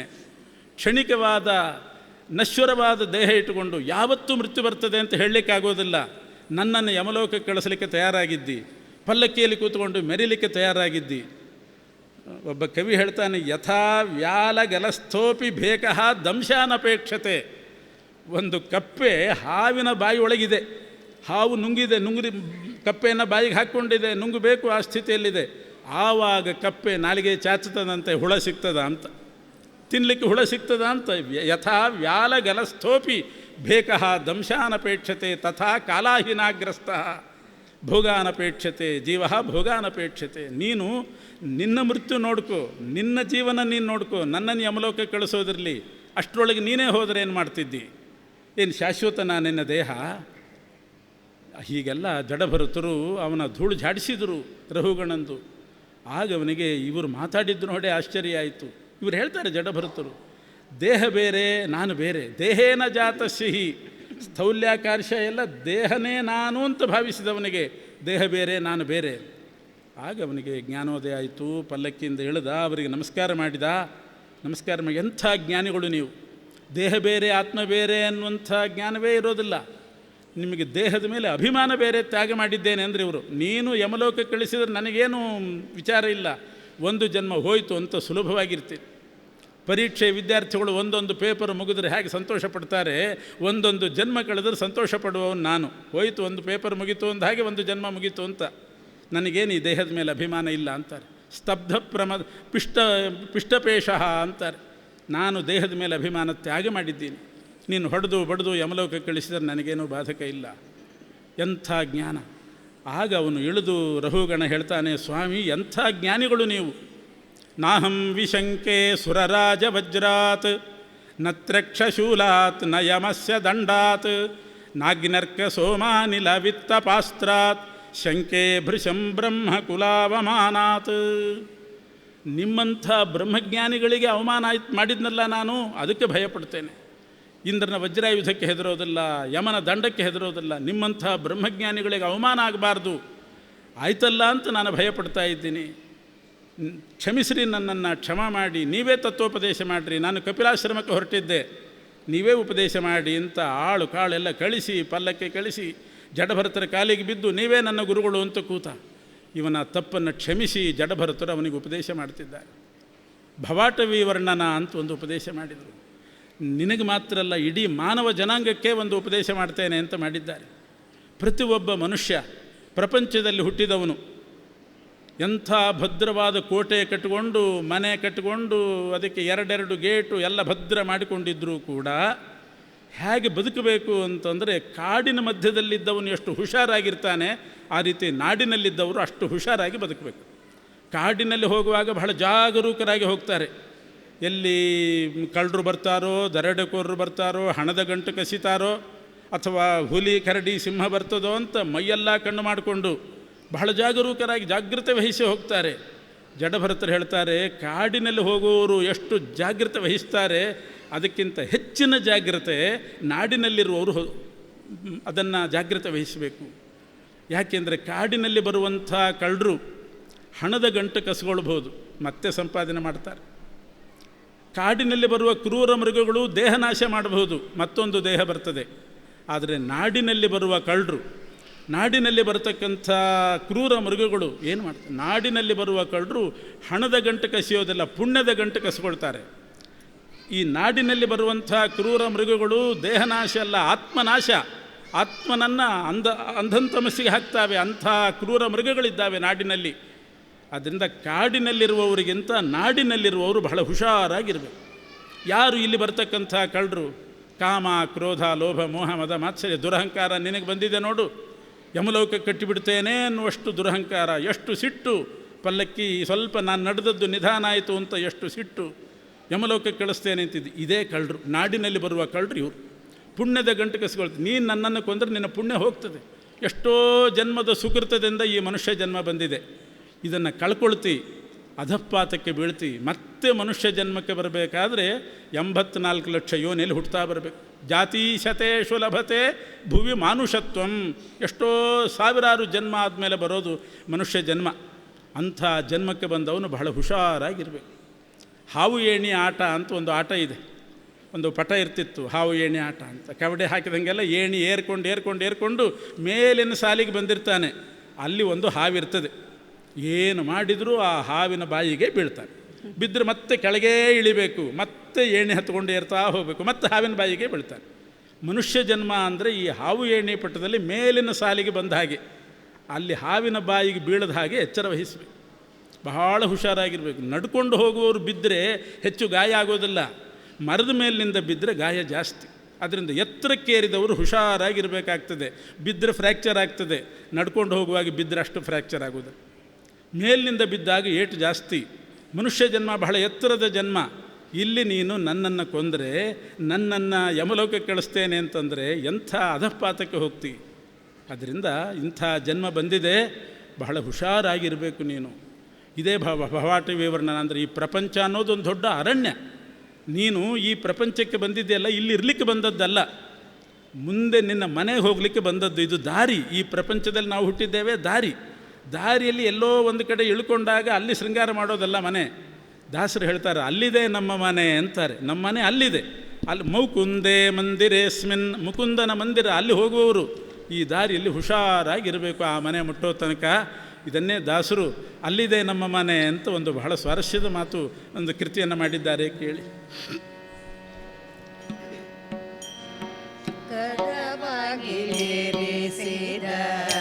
ಕಳ್ಳ ಮನೆ ಇದು ಮುಗದಿಂದಲೋ ಯಾಡೋ ಸುಳ್ಳು ಮನೆ, ಕದ ಬಾಗಿಲಿರಿಸಿದ ಕಳ್ಳ ಮನೆ ಇದು ಮುಗದಿಂದಲೋ ಯಾಡೋ ಸುಳ್ಳು ಮನೆ, ಇದಿರಾಗಿ ವೈಕುಂಠ ವಾಸ ಮಾಡುವಂತ, ಇದಿರಾಗಿ ವೈಕುಂಠ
ಜಡಭರತರು ಹೇಳ್ತಾರೆ, ಆದ್ದರಿಂದ ರಹುಗಣ, ಆ ಮನೆ ಭಗವಂತನ ಮನೆ, ವೈಕುಂಠ ಮನೆ ಅಲ್ಲಿಗೆ ಮುಟ್ಟುವವರೆಗೆ ನಿನ್ನ ಪುಣ್ಯದ ಗಂಟು ಖರ್ಚಾಗದೇ ಇರುವಂತೆ ನೋಡ್ಕೋ.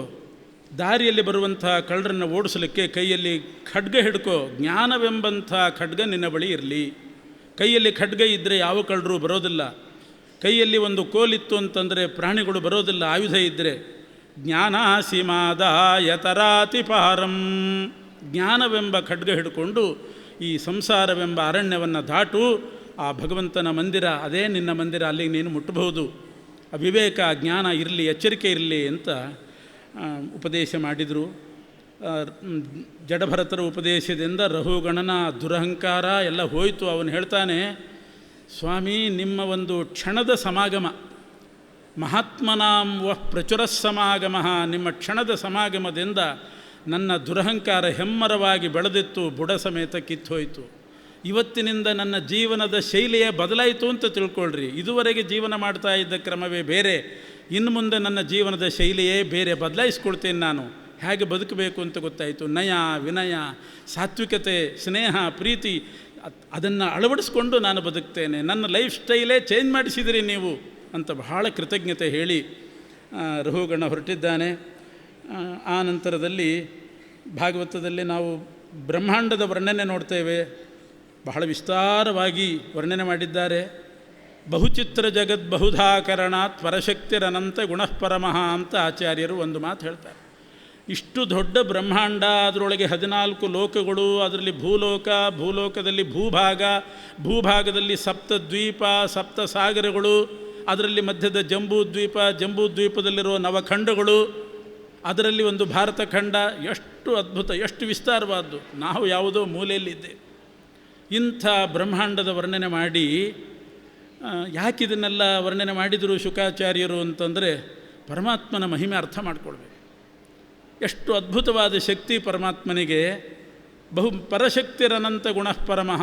ಇಂಥ ಬ್ರಹ್ಮಾಂಡ ಸೃಷ್ಟಿ ಮಾಡಬೇಕಾದ್ರೆ ಅದನ್ನು ಅರ್ಥ ಮಾಡಿಕೊಂಡು ವಿಚಾರ ಮಾಡಿಕೊಳ್ಳಿಕ್ಕೆ ಕಷ್ಟ. ಅವನು ಸೃಷ್ಟಿ ಮಾಡಿದ್ದಾನೆ, ಅದ್ಭುತ ಶಕ್ತಿ ಅಂತ ತಿಳ್ಕೊಳ್ಬೇಕು. ಒಂದು ಬ್ರಹ್ಮಾಂಡ ಪುರಾಣದಲ್ಲಿ ಒಂದು ಮಾತು ಬರ್ತದೆ, ಬಹುಚಿತ್ರ ಜಗದ್ಬಹುಧಾಕರಣಾತ್. ಎಂಥ ವಿಚಿತ್ರ ಪ್ರಪಂಚ. ಭೌಗೋಳಿಕವಾಗಿ ಅಷ್ಟೇ ಅಲ್ಲದೇನೆ ಪ್ರಾಣಿಗಳು, ಆ 14 ಲೋಕದಲ್ಲಿ ಎಷ್ಟು ಜೀವರಾಶಿಗಳು, ಒಬ್ಬೊಬ್ಬರ ಸ್ವಭಾವ, ಒಬ್ಬೊಬ್ರದ್ದು ಒಂದೊಂದು ಥರ. ನಮ್ಮ ಹಾಗೆ ಎಲ್ಲರೂ ಇರೋದಿಲ್ಲ, ಅದನ್ನು ಅರ್ಥ ಮಾಡ್ಕೊಳ್ಬೇಕು. ಒಬ್ಬ ವ್ಯಕ್ತಿ ನಮ್ಮ ಹಾಗಿಲ್ಲ, ನಮ್ಮ ಮೂಗಿನ ನೇರಕ್ಕಿಲ್ಲ ಅಂದರೆ ಸಿಟ್ಟು ಬರ್ತದೆ. ಆದರೆ ಒಬ್ಬೊಬ್ಬರಿಗೆ ಒಂದೊಂದು ಸ್ವಭಾವ ಇಟ್ಟಿದ್ದಾನೆ ಪರಮಾತ್ಮ, ಒಂದೊಂದು ಶಕ್ತಿ ಇಟ್ಟಿದ್ದಾನೆ, ಅದ್ಭುತ ಶಕ್ತಿ. ಒಂದು ಶ್ಲೋಕ ಬ್ರಹ್ಮಾಂಡ ಪುರಾಣದ್ದು ಹೇಳ್ತೇನೆ. ಈಗಿನ ಕಾಲದ ನಾಸ್ತಿಕರು ಶ್ರಾದ್ದದ ಬಗ್ಗೆ ಆಕ್ಷೇಪ ಮಾಡ್ತಾರೆ. ಇಲ್ಲಿ ಪಿಂಡ ಪ್ರದಾನ ಮಾಡಿದರೆ ಎಲ್ಲೋ ಇದ್ದಂಥ ಜೀವನಿಗೆ ಹೇಗೆ ತಲುಪ್ತದೆ? ಹೆಸರು ಗೋತ್ರ ಹೇಳಿ ಪಿಂಡ ಪ್ರದಾನ ಮಾಡಿ ಶ್ರಾದ್ದ ಮಾಡಿದರೆ ಅವರಿಗೆ ಹೇಗೆ ಸೇರ್ತದೆ? ಮಹಡಿ ಮೇಲಿದ್ದವ್ರನ್ನ ಕೆಳಗೆ ಯಾಕೆ ಕರಿತೀರಿ ಊಟಕ್ಕೆ? ಇಲ್ಲೇ ಶ್ರಾದ್ದ ಮಾಡಿದರೆ ಅವರಿಗೆ ತೃಪ್ತಿ ಆಗಲಿ. ನೀವು ಮನೆಯಲ್ಲಿ ಶ್ರಾದ್ದ ಮಾಡಿದಾಗ ಎಲ್ಲೋ ಹುಟ್ಟಿದವರಿಗೆ ತೃಪ್ತಿ ಆಗೋದಾದರೆ, ಅಥವಾ ಪ್ರವಾಸಕ್ಕೆ ಹೋದವರಿಗೆ ಅವರು ಯಾಕೆ ಆಹಾರ ಸಾಮಗ್ರಿ ತೊಗೊಂಡು ಹೋಗಬೇಕು? ಮಧ್ಯಾಹ್ನದ ಹೊತ್ತಿಗೆ ಅವರಿಗೆ ಶ್ರಾದ್ದ ಮಾಡಿರಿ, ಅವರಿಗೆ ತೃಪ್ತಿ ಆಗ್ತದೆ. ಹೀಗೆಲ್ಲ ಮಾತಾಡೋದುಂಟು. ಅದಕ್ಕೆ ವ್ಯಾಸರು ಬ್ರಹ್ಮಾಂಡ ಪುರಾಣದಲ್ಲಿ ಒಂದು ಶ್ಲೋಕ ಹೇಳಿದ್ದಾರೆ. ಕುಚೋದ್ಯ ಮಾಡೋದಲ್ಲ, ಭಗವಂತನ ಸಂಕಲ್ಪದಂತೆ ಎಲ್ಲ ನಡೀತದೆ. ಪರಮಾತ್ಮನ ಸೃಷ್ಟಿ ಬಹಳ ಅದ್ಭುತ, ವಿಚಿತ್ರ. ದರ್ಶನ ಧ್ಯಾನ ಸಂಸ್ಪರ್ಶಾತ್ ಮತ್ಸ್ಯೀ ಕೂರ್ಮೀ ಚ ಪಕ್ಷಿಣಃ ಯಥಾ ತೇ ತೃಪ್ತಿಮಾಯಾಂತಿ ಶ್ರಾದ್ದೇನ ಪಿತರಸ್ತಥಾ. ಅದ್ಭುತವಾದ ಶ್ಲೋಕ. ಭಗವಂತನ ಸೃಷ್ಟಿ ಎಷ್ಟು ವಿಚಿತ್ರ ಅಂದರೆ, ಮೀನು ಹೇಗೆ ಬದುಕ್ತದೆ? ಇಂಥ ಮಾತಾಡುವವರಿಗೆ ಏನಾದರೂ ಗೊತ್ತಿದೆಯಾ ಅಂತ ಕೇಳ್ತಾರೆ. ಮೀನು ಹೇಗೆ ಬದುಕ್ತದೆ? ಒಂದು ಮೀನು, ಹೆಣ್ಣು ಮೀನು ಮರಿಯನ್ನು ಹಾಕಿದ ಮೇಲೆ ಅದನ್ನು ಹೇಗೆ ಬದುಕಿಸ್ತದೆ? ತಾಯಿಯಂದರು ಮಗುವನ್ನು ತೊಡೆ ಮೇಲೆ ಮಲಗಿಸ್ಕೊಂಡು ಹಾಲು ಕುಡಿಸಿ ಬೆಳೆಸಿದಂತೆ ಆ ತಾಯಿ ಮೀನು ಮರಿಯನ್ನು ಬೆಳೆಸ್ತದ? ಅಂಥ ರಚನೆ ಉಂಟ? ಅಂಗರಚನೆ ಇಲ್ಲ. ಮತ್ತು ಹೇಗೆ ಬೆಳೆಸ್ತದೆ? ದರ್ಶನಾತ್. ಆ ತಾಯಿ ಮೀನು ತನ್ನ ಮರಿಯನ್ನು ಆಗಿಂದಾಗ್ಗೆ ನೋಡ್ತಾ ಇರಬೇಕಂತೆ. ದೃಷ್ಟಿಗೆ ದೃಷ್ಟಿ ಕೊಟ್ಟು ನೋಡ್ತಾ ಇದ್ದರೆ ಅದು ಡೆವಲಪ್ ಆಗುತ್ತೆ ಅಷ್ಟೇ. ಆಮೇಲೆ ಸ್ವತಂತ್ರ ಆದಮೇಲೆ ಅದ್ರ ಪಾಡಿಗೆ ಅದು ಏನೋ ತಿಂದುಕೊಂಡಿರ್ತದೆ. ಅಂತೂ ಮೀನು ಬೆಳೆಯೋ ತನಕ ತಾಯಿಯ ಕೆಲಸ ಏನು ಅಂದರೆ ದರ್ಶನ, ಅದು ನೋಡ್ತಾ ಇರಬೇಕಷ್ಟೆ. ಇನ್ನು ಧ್ಯಾನ, ಕೂರ್ಮ, ಆಮೆ. ಭಗವಂತನ ಸೃಷ್ಟಿಯಲ್ಲಿ ಆಮೆ ಹೇಗೆ ಬದುಕ್ತದೆ ಅಂದರೆ, ಆಮೆ ದಡಕ್ಕೆ ಬಂದು ಮೊಟ್ಟೆ ಇಡ್ತದೆ, ಆಮೇಲೆ ಸಂಪರ್ಕವೇ ಇಲ್ಲ, ಅದೆಲ್ಲೋ ಹೋಗ್ತದೆ ಆಮೆ. ಆದರೆ ನಾನೊಂದು ಮೊಟ್ಟೆ ಇಟ್ಟಿದ್ದೀನಿ, ಅಲ್ಲಿಂದ ಒಂದು ಮರಿ ಹುಟ್ಟುತ್ತದೆ ಅಂತ ತನ್ನ ಮರಿಯನ್ನು ಯೋಚಿಸ್ತಾ ಇರ್ತದಂತೆ. ದರ್ಶನ ಧ್ಯಾನ ಮಾಡ್ತಾ ಇರ್ತದೆ, ಯೋಚಿಸ್ತಾ ಇರ್ತದೆ. ಆಮೆ ಅದು ಡೆವಲಪ್ ಆಗ್ತಾ ಹೋಗ್ತದೆ. ಅದು ಸ್ವತಂತ್ರ ಆಯಿತು, ಅದಕ್ಕೆ ಶಕ್ತಿ ಬಂತು ಅಂದರೆ ಇದು ಆಮೇಲೆ ಮರೆತು ಬಿಡ್ಬೋದು. ಅಂತೂ ನೆನಪು ಮಾಡ್ಕೋತಾ ಇದ್ದರೆ, ಕಾಲಕ್ಕೆ ಯೋಚಿಸ್ತಾ ಇದ್ದರೆ ಆಮೆ ಬದುಕ್ತದಂತೆ. ಎಷ್ಟು ಅದ್ಭುತ ಸೃಷ್ಟಿ. ನವಿಲು ತನ್ನ ಮರಿಯನ್ನು ಹಾಕಿದ ಮೇಲೆ ಆ ಮರಿಯನ್ನು ಆಗಿಂದಾಗ್ಗೆ ಬಂದು ಅಪ್ಪಿಕೊಂಡು ಆಲಿಂಗನ ಮಾಡಿ ಶಾಖೆ ಕೊಡ್ತಾ ಇರಬೇಕಂತೆ, ಅಷ್ಟರಲ್ಲೇ ಬದುಕ್ತದೆ. ಹಾಲು ಕುಡಿಸುವ ಕ್ರಮ ಅವುಗಳಲ್ಲಿಲ್ಲ, ಮನುಷ್ಯರಲ್ಲಿದ್ದ ಹಾಗಿಲ್ಲ. ಯಾರಾದರೂ ಕೇಳಿದರೆ, ಒಬ್ಬ ತಾಯಿ ಮಗುವಿಗೆ ಹಾಲು ಕುಡಿಸಿ ಬೆಳೆಸ್ತಾಳೆ, ಅಲ್ಲಿಯೂ ಹಾಗೇ ಆಗಬೇಕು ಅಂತ ನಾವು ನಿರೀಕ್ಷೆ ಮಾಡೋದಾ? ಅಲ್ಲಿ ಹರಿಸಂಕಲ್ಪ ಬೇರೆ ವ್ಯವಸ್ಥೆ ಮಾಡಿದ್ದಾನೆ. ಒಂದೊಂದು ಕಡೆ ಒಂದೊಂದು ವ್ಯವಸ್ಥೆ. ಬರೇ ನೋಟದಿಂದ ಮೀನು ಹೇಗೆ ಬದುಕಿಸ್ತದೋ, ಆಮೆ ಯೋಚನೆ ಮಾಡಿ ತನ್ನ ಮರಿಯನ್ನು ಹೇಗೆ ಬದುಕಿಸ್ತದೋ, ಮುಟ್ಟಿ ಆಲಿಂಗನ ಮಾಡಿ ಹೇಗೆ ನವಿಲು ತನ್ನ ಮರಿಗಳನ್ನು ಬದುಕಿಸ್ತದೋ, ಅದರಂತೆ ಅಗಲಿ ಹೋದ ಆ ಜೀವರಿಗೆ ಮಕ್ಕಳು ಶ್ರಾದ್ದ ಮಾಡಿ ನಾಮಗೋತ್ರ ಉಚ್ಚಾರಣೆ ಮಾಡಿ ಪಿಂಡ ಪ್ರದಾನ ಮಾಡಿದರೆ ಅವರಿಗೆ ತೃಪ್ತಿ ಆಗ್ತದೆ. ಇದು ಭಗವಂತ ಮಾಡಿದ ವ್ಯವಸ್ಥೆ, ಇದು ಪರಮಾತ್ಮ ಮಾಡಿದ ವ್ಯವಸ್ಥೆ. ಮೀನಲ್ಲಿ ಹೇಗೆ? ಹಾಗಾದರೆ ಮನುಷ್ಯರಲ್ಲಿ ಹಾಗೆ ಮಾಡೋಣ ಅಂತ ಯಾರಾದರೂ ಕೇಳಿದರೆ, ಒಂದು ಮಗು ಹುಟ್ಟಿದ ಮೇಲೆ ನಾನು ನಿನಗೆ ಹಾಲು ಕುಡಿಸೋದಿಲ್ಲ, ನೋಡ್ತಾ ಇರ್ತೀನಿ ನಿನ್ನನ್ನು, ನೀ ಬದುಕು ಅಂದರೆ ನೀನು ನೋಡ್ತಾ ಇರು, ನಾನು ಕಣ್ಣು ಮುಚ್ಚುತ್ತೀನಿ ಅಂತದ್ದು. ಅಷ್ಟೇ, ಕಣ್ಣು ಮುಚ್ಚಿಬಿಡ್ತದೆ. ಅಥವಾ ಮಕ್ಕಳನ್ನು ನಿನ್ನ ಯೋಚನೆ ಮಾಡ್ಕೋತಾ ಇರ್ತೀನಿ ಮಧ್ಯಾಹ್ನ ಅಂದರೆ ಕೇಳ್ತದ? ಟಿಫಿನ್ ಕ್ಯಾರಿಯರ್ ಕೊಟ್ಟು ಕಳಿಸಲೇಬೇಕು, ಡಬ್ಬಿ ಕೊಟ್ಟು ಕಳಿಸಲೇಬೇಕು. ನಾನು ನಿನ್ನ ಯೋಚನೆ ಮಾಡ್ತಾ ಇರ್ತೀನಿ, ನಿನ್ನ ಹೊಟ್ಟೆ ತುಂಬುತ್ತೆ ಅಂದರೆ ಹೇಗೆ ತುಂಬುತ್ತದೆ? ಆದರೆ ಆಮೆಗಳಲ್ಲಿ ಹಾಗಾಗ್ತದೆ. ಆಚಾರ್ಯರು ಇದು ತತ್ವಪ್ರದೀಪದಲ್ಲಿ ಒಂದು ಪಂಡಿತಾಚಾರ್ಯರು ಒಂದು ಶ್ಲೋಕ ಹೇಳ್ತಾರೆ. ಇದು ಒಂದು ಉಲ್ಲೇಖ ಮಾಡಿದ್ದಾರೆ ಅವರು. ಕೃಷ್ಣ ಪಾಂಡವರು ವನವಾಸದಲ್ಲಿದ್ದಾಗ ಒಂದು ಸಲ ಬಂದಂತೆ ಅಲ್ಲಿಗೆ. ಹೇಗಿದ್ದೀರಿ, ಏನು ಜೂಜಾಟ ಆಡಿ ಸೋತು ಬಂದ್ರಲ್ಲ ಕಾಡಿಗೆ, ಆವಾಗ ಕೃಷ್ಣ ಇದ್ದಿಲ್ಲ, ಆಮೇಲೆ ಬಂದ. ಹೇಗಿದ್ದೀರಿ ಅಂತ ಕೇಳಿದರೆ ಧರ್ಮರಾಜ ಹೇಳ್ತಾನಂತೆ, ಕೃಷ್ಣ ಚೆನ್ನಾಗೇ ಇದ್ದೀವಿ, ನೀನು ಇಲ್ದಿದ್ರೂ ಪರವಾಗಿಲ್ಲ, ನಾವು ಚೆನ್ನಾಗಿದ್ದೀವಿ. ಯಾಕೆ ಅಂದರೆ ನೀ ಎಲ್ಲೇ ಇರು, ನಮ್ಮ ಬಗ್ಗೆ ನೀನು ಒಂದು ಯೋಚನೆ ಇಟ್ಕೊಂಡಿದ್ದೀಯಲ್ಲ, ನೆನಪು ಮಾಡ್ಕೋತಿರ್ತೀಯಲ್ಲ ನಮ್ಮನ್ನು, ಆದ್ದರಿಂದ ನಾವು ಸುಖವಾಗಿದ್ದೀವಿ ಅಂತ. ಸ್ನೇಹಪೂರ್ಣೇನ ಮನಸ ಎನ್ನ ಸ್ಮರಸಿ ಕೇಶವ ಅಪತ್ಯಮಿವ ಕೂರ್ಮಾಣಂ ತೇನ ಜೀವಾಮಹೇ ವಯಂ. ಸ್ನೇಹಪೂರ್ಣವಾದ ಮನಸ್ಸಿನಿಂದ ನಮ್ಮನ್ನು ನೀನು ಯೋಚಿಸ್ತಿರ್ತಿ, ನೆನಪು ಮಾಡ್ಕೋತಾ ಇರ್ತಿ, ತೇನ ಜೀವಾಮಹೇ ವಯಂ, ಅದರಿಂದಲೇ ನಾವು ಬದುಕಿದ್ದೀವಿ. ನಮ್ಮನ್ನು ನೀನು ಮರೆತರು ಹೋಯಿತು, ಮರಿಬೇಡ ನಮ್ಮನ್ನು, ಎಲ್ಲಿದ್ದರೂ ನಮ್ಮನ್ನ ಬಗ್ಗೆ ಯೋಚನೆ ಇರಲಿ. ಅಪತ್ಯಮಿವ ಕೂರ್ಮಾಣಂ ತೇನ ಜೀವಾಮಹೇ ವಯಂ. ಆಮೆಯ ಮರಿ ಹೇಗೆ ಆಮೆಯ ಯೋಚನೆಯಿಂದ ಬದುಕ್ತದೋ, ನಿನ್ನ ಯೋಚನೆ ನಮ್ಮ ಬಗ್ಗೆ ನೀನು ನೆನಪು ಮಾಡಿಕೊಂಡ್ರೆ ಸಾಕು, ನಮ್ಮವರೊಬ್ಬರು ಇದ್ದಾರೆ ಅಂತ ನಿನಗೆ ಅನಿಸಿದ್ರೆ ಸಾಕು, ತೇನ ಜೀವಾಮಹೇ ವಯಂ ಅಂತಾನೆ. ಹೀಗೆ ಬಹಳ ಅದ್ಭುತವಾದ ಸೃಷ್ಟಿ. ಒಬ್ಬರು ಇದನ್ನು ಒಂದು ಕಡೆ ಹೇಳಿದಾಗ ಒಬ್ಬರು ನ್ಯಾಯಾಧೀಶರು ಬಂದು ಒಂದು ಆಶ್ಚರ್ಯಕರವಾದ ಸಂಗತಿ ಹೇಳಿದರು. ಯಾವುದೋ ಒಂದು ಇಶ್ಯೂಯಲ್ಲಿ ಒಂದು ಯುದ್ಧ ಆಗುವ ಸಂಭವ ಬಂತಂತೆ. ಆ ಮಿಲಿಟ್ರಿಯಲ್ಲಿರುವವರಿಗೆ ಒಬ್ಬನಿಗೆ ಇದ್ದಕ್ಕಿದ್ದ ಹಾಗೆ ಅನಾರೋಗ್ಯ, ಯುದ್ಧ ಹತ್ತಿರ ಬರ್ತದೆ ಅಂತ ಆದಾಗ ಹೆದರಿ ಅನೇಕ ಜನ ಯೋಧರಿಗೆ, ಸೈನಿಕರಿಗೆ ಭೇದಿ ಶುರುವಾಯಿತಂತೆ. ಅಜೀರ್ಣಾಗಿ ಭೇದಿ ಶುರುವಾಯಿತು. ಯುದ್ಧಕ್ಕೆ ಹೋಗಬೇಕು, ಅಜೀರ್ಣಾಗಿ ಭೇದಿ ಶುರುವಾಗಿದೆ. ಏನು ಮಾಡಬೇಕು ಅಂತ ಗೊತ್ತಾಗಿಲ್ಲ. ಆ ಸಮಯಕ್ಕೆ ಸರಿಯಾಗಿ ಒಬ್ಬ ಯೋಧನ ಸೈನಿಕನ ತಾಯಿ ಬಂದಿದ್ಲಂತೆ. ಅನಾರೋಗ್ಯ ಅಂತ ಗೊತ್ತಾದ ಕೂಡಲೇ ಆ ಮಗನನ್ನು ತಬ್ಬಿಕೊಂಡು ಆಲಿಂಗನ ಮಾಡಿ ಬೆನ್ನಿನ ಮೇಲೆ ಕೈ ಹಾಕಿ ಒಂದೆರಡು ಸಲ ಬಡಿದು ಬೆನ್ನಿನ ಮೇಲೆ ಕೈ ಹಾಕಿ, ಧೈರ್ಯವಾಗಿರು, ನೀನೇನು ಯೋಚನೆ ಮಾಡಬೇಡ, ಯಾಕೆ ಹೆದರಿದ್ದರಿಂದಲೇ ನಿನಗೆ ಅನಾರೋಗ್ಯ ಆಗಿದೆ, ಭೇದಿ ಬಂದಿದೆ, ಹೆದರಬೇಡ, ಧೈರ್ಯವಾಗಿರು ಅಂತ ಆಲಿಂಗನೆ ಮಾಡಿಕೊಂಡು ಹೋದ್ಲಂತೆ. ಅವನಿಗೆ ಗುಣ ಆಯ್ತಂತೆ, ಭೇದಿ ಹೋಯ್ತಂತೆ, ಯಾವ ಔಷಧ ಇಲ್ಲದೆ ಅನಾರೋಗ್ಯ ಹೋಯ್ತಂತೆ. ಆಮೇಲೆ ಉಳಿದ ಸೈನಿಕರೆಲ್ಲ ಅವರವರ ಅಮ್ಮಂದರಿಗೆ ಟೆಲಿಗ್ರಾಮ್ ಕೊಟ್ಟರಂತೆ, ನೀವು ಒಂದು ಸಲ ಬಂದು ಆಲಿಂಗನೆ ಮಾಡ್ಕೊಂಡು ಹೋಗ್ರಿ ನಮ್ಮನ್ನು ಅಂತ, ಯಾಕೆ ನಮಗೂ ಭೇದಿ ಹೋಗ್ತದೆ ಅಂತ. ಸ್ನೇಹಪೂರ್ಣವಾದ ಮನಸ್ಸಿನಿಂದ ಸ್ಪರ್ಶ ಮಾಡಿದರೆ ಮನುಷ್ಯರಲ್ಲಿಯೂ ಕೂಡ ಈ ರೀತಿ ಇರ್ತದೆ. ಪರೀಕ್ಷೆಗೆ ಹೋಗುವ ನನ್ನ SSLC ಪರೀಕ್ಷೆಗೆ ಹೋಗ್ತೇನೆ ಅಂತ ನಮಸ್ಕಾರ ಮಾಡಿದರೆ, ನೀನೇನು ಉದ್ಧಾರ ಮಾಡ್ತೀಯೋ ಹೋಗು ಅಂದರೆ ಗೋವಿಂದ, ಬರೋದು ಮರ್ತು ಹೋಗ್ತದೆ. ಅದನ್ನೇ ಅವನನ್ನು ಆಲಿಂಗನೆ ಮಾಡಿಕೊಂಡು ಬೆನ್ನ ಮೇಲೆ ಕೈ ಹಾಕಿ, ಚೆನ್ನಾಗಿ ಬರೀ, ಓದಿದ್ದು, ಏನು ಹೆದರಬೇಡ ಅಂತ ಒಂದಿಷ್ಟು ಹುರಿದುಂಬಿಸಿದರೆ ಹೇಗಿರ್ತದೆ. ಅದು ಮನುಷ್ಯರಲ್ಲಿಯೂ ಉಂಟು. ಅವ್ರು ಹೇಳಿದರು, ಅದು ಪೇಪರ್ನಲ್ಲಿ ವರದಿಯಾಗಿತ್ತು, ಅದ್ಭುತವಾದದ್ದು, ನೀವು ಹೇಳಿದ ಮೇಲೆ ನೋಡಿ ಹೇಗಿದೆ ಗೊತ್ತಾಯಿತು. ಆ ರೀತಿ ಒಂದು ಮಾತಿನಲ್ಲಿ ಒಂದು ಸ್ನೇಹಪೂರ್ಣವಾದ ಮಾತಾಡಿದರೆ ಸಾಕು, ಅಷ್ಟು ವಿಶ್ವಾಸ ಬರ್ತದೆ. ನೋಡಿದರೂ ಸಾಕು. ಮಕ್ಕಳನ್ನು ಅದೇ ಕೆಟ್ಟ ದೃಷ್ಟಿಯಿಂದ ನೋಡಿದರೆ ಹೆದರಿ ಸಾಯ್ತಾವೆ. ಒಳ್ಳೆಯ ದೃಷ್ಟಿ, ಒಳ್ಳೆಯ ಮಾತು, ಸ್ನೇಹಪೂರ್ಣವಾದ ಮಾತು ಮನುಷ್ಯನ ಆರೋಗ್ಯವನ್ನೇ ಬದಲಾಯಿಸ್ತದೆ. ಇದು ಪರಮಾತ್ಮನ ಅದ್ಭುತವಾಗಿರ್ತಕ್ಕಂಥ ಸೃಷ್ಟಿ, ಬ್ರಹ್ಮಾಂಡ ಸೃಷ್ಟಿ. ಅದನ್ನೆಲ್ಲ ವರ್ಣನೆ ಮಾಡಿದ್ದಾರೆ. ಆಮೇಲೆ ಅಜಾಮಿಳನ ಕಥೆ ಬರ್ತದೆ. ಯಾಕೆ ಬಂತು ಅಂದರೆ ಬ್ರಹ್ಮಾಂಡ ವರ್ಣನೆ ಮಾಡುವಾಗ ನರಕದ ವರ್ಣನೆ ಬಂತು. ಆ ನರಕದ ವರ್ಣನೆ ಕೇಳಿ ಪರೀಕ್ಷಿತ ರಾಜ ಹೆದರಿದ.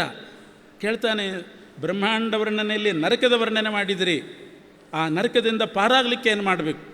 ತಪ್ಪು ಮಾಡಿದವರೆಲ್ಲ ಆ ನರಕಕ್ಕೆ ಬೀಳಲೇಬೇಕೋ ಅಥವಾ ಏನಾದರೂ ಪ್ರಾಮಾದಿಕವಾಗಿ ನಡೆದಿರ್ತದೆ ತಪ್ಪು, ಯಾರಿಂದ ನಡೆಯೋದಿಲ್ಲ, ಪ್ರತಿಯೊಬ್ಬರಿಂದಲೂ ಏನಾದರೂ ಒಂದು ತಪ್ಪು ನಡೆದಿರ್ತದೆ.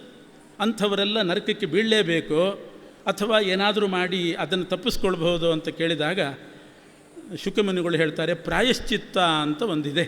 ಆ ಪ್ರಾಯಶ್ಚಿತ್ತ ಕರ್ಮಗಳನ್ನು ಮಾಡಬೇಕು. ಜ್ಞಾತಾಜ್ಞಾತ ದೋಷ ತಿಳಿದು ತಪ್ಪು ಮಾಡಿರ್ತೇವೆ, ತಿಳಿಯದೇ ಮಾಡಿರ್ತೇವೆ, ಅದಕ್ಕೆಲ್ಲ ಪ್ರಾಯಶ್ಚಿತ್ತ ಮಾಡಬೇಕು.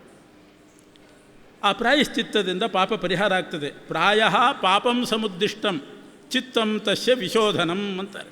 ಪ್ರಾಯಶ್ಚಿತ್ತ ಅಂದ್ರೇನು? ಪಾಪವನ್ನು ಶೋಧನೆ ಮಾಡುವ, ತೊಳೆಯುವಂಥ ಕರ್ಮ. ಯಜ್ಞಯಾಗಗಳು, ಹೋಮ ಹವನ ಎಲ್ಲ ಇದೆ, ಅದನ್ನು ಮಾಡಬೇಕು. ಪರೀಕ್ಷಿತ ರಾಜ ಕೇಳ್ತಾನೆ, ಮಾಡಬೇಕು ಹೌದು, ಪರಿಪೂರ್ಣವಾಗಿ ಮಾಡಲಿಕ್ಕೆ ಆಗೋದಿಲ್ಲ, ಅದರಲ್ಲಿ ಎಷ್ಟೋ ಲೋಪದೋಷಗಳು ಬರ್ತದೆ, ಏನು ಮಾಡೋದು? ಅನೇಕ ತೊಂದರೆಗಳು, ಲೋಪದೋಷಗಳು ಬರ್ತದೆ. ಪರಿಪೂರ್ಣವಾಗಿ ಪಾಪ ನಡೀತದೆ, ಪರಿಪೂರ್ಣವಾಗಿ ಪಾಪ ಮಾಡ್ತಾರೆ, ಪ್ರಾಯಶ್ಚಿತ್ತ ಮಾತ್ರ ಪರಿಪೂರ್ಣವಾಗಿ ನಡೆಯೋದಿಲ್ಲ, ಕಾಟಾಚಾರಕ್ಕಾಗಿ ಹೋಗ್ತದೆ. ಅಥವಾ ಮಾಡಿದರೂ ಶ್ರದ್ಧೆಯಿಂದ ಮಾಡಿದರೂ ಎಷ್ಟೋ ಲೋಪದೋಷಗಳು ಬರ್ತದೆ. ದಶಾಂಶತೋ ಮನುಷ್ಯಾ ಅಂತಾರೆ. ಸಮಗ್ರಂ ದೇವಾಹ ತದರ್ಧಂ ಋಷಯ ದಶಾಂಶತೋ ಮನುಷ್ಯಾ. ಮನುಷ್ಯರೇನಾದರೂ ಪ್ರಾಯಶ್ಚಿತ್ತ ಕರ್ಮ ಅಂತ ಮಾಡಿದರೆ ದಶಾಂಶ ಸರಿಯಾಗ್ತದಂತೆ. ದೇವತೆಗಳು ಮಾಡಿದರೆ ಸಮಗ್ರಂ ದೇವಾಹ 100ಕ್ಕೆ 100 ಸರಿ ಮಾಡ್ತಾರೆ, ಅರ್ಧಕ್ಕರ್ಧ ಋಷಿಗಳು ಮಾಡ್ತಾರೆ. ದಶಾಂಶತೋ ಮನುಷ್ಯ. ಅದಕ್ಕೆ ಶುಕಾಚಾರ್ಯರು ಹೇಳ್ತಾರೆ, 10 ಅಂಶ ಸರಿಯಾದರೂ 90 ಅಂಶ ಲೋಪ ಆದರೂ ಕೂಡ ಅದನ್ನು ಪರಿಪೂರ್ಣ ಅಂತ ಮಾಡಲಿಕ್ಕೆ ಒಂದು ಉಪಾಯ ಹೇಳಿದ್ದಾನೆ ಪರಮಾತ್ಮ. ಏನದು? ಯಸ್ಯ ಸ್ಮೃತ್ಯಾ ಚ ನಾಮೋಕ್ತ್ಯಾ ತಪಃ ಪೂಜಾ ಕ್ರಿಯಾದಿಷು ನೂನಂ ಸಂಪೂರ್ಣತಾಂ ಯಾತಿ ಸದ್ಯೋ ವಂದೇ ತಮಚ್ಯುತಂ. ಎಷ್ಟು ನ್ಯೂನವಾದರೂ ಕೂಡ ಪರಿಪೂರ್ಣ ಆಗ್ತದೆ. ಭಗವಂತನ ನಾಮ ಸಂಕೀರ್ತನೆ ಮಾಡಬೇಕು. ಹರಿನಾಮ ಸಂಕೀರ್ತನೆಯಿಂದ ನಾವು ಮಾಡಿದ ಅಪೂರ್ಣ ಕರ್ಮಗಳು, ನ್ಯೂನವಾದದ್ದು ಎಲ್ಲ ಪರಿಪೂರ್ಣ ಮಾಡಲಿಕ್ಕೆ ಬರ್ತದೆ. ಇಷ್ಟು ಸೌಲಭ್ಯ ಕೊಟ್ಟಿದ್ದಾನೆ ಪರಮಾತ್ಮ. ನನ್ನ ನಾಮ ಸಂಕೀರ್ತನೆ ಮಾಡಿರಿ, ನಿಮ್ಮದೆಲ್ಲ ಹೇಳ್ತಾರೆ ಪರಿಪೂರ್ಣಮಸ್ತುತಿ ಭವಂತೋ ಬ್ರುವಂತೋ ಅಂತ ಅಂದ್ರೆ ಸಾಕು. ಪರಿಪೂರ್ಣಮಸ್ತು ಅಂದರೆ ಭಗವಂತ ಸ್ವೀಕಾರ ಮಾಡ್ತಾನೆ. ನಾಮ ಸಂಕೀರ್ತನೆ ಮಾಡಬೇಕು.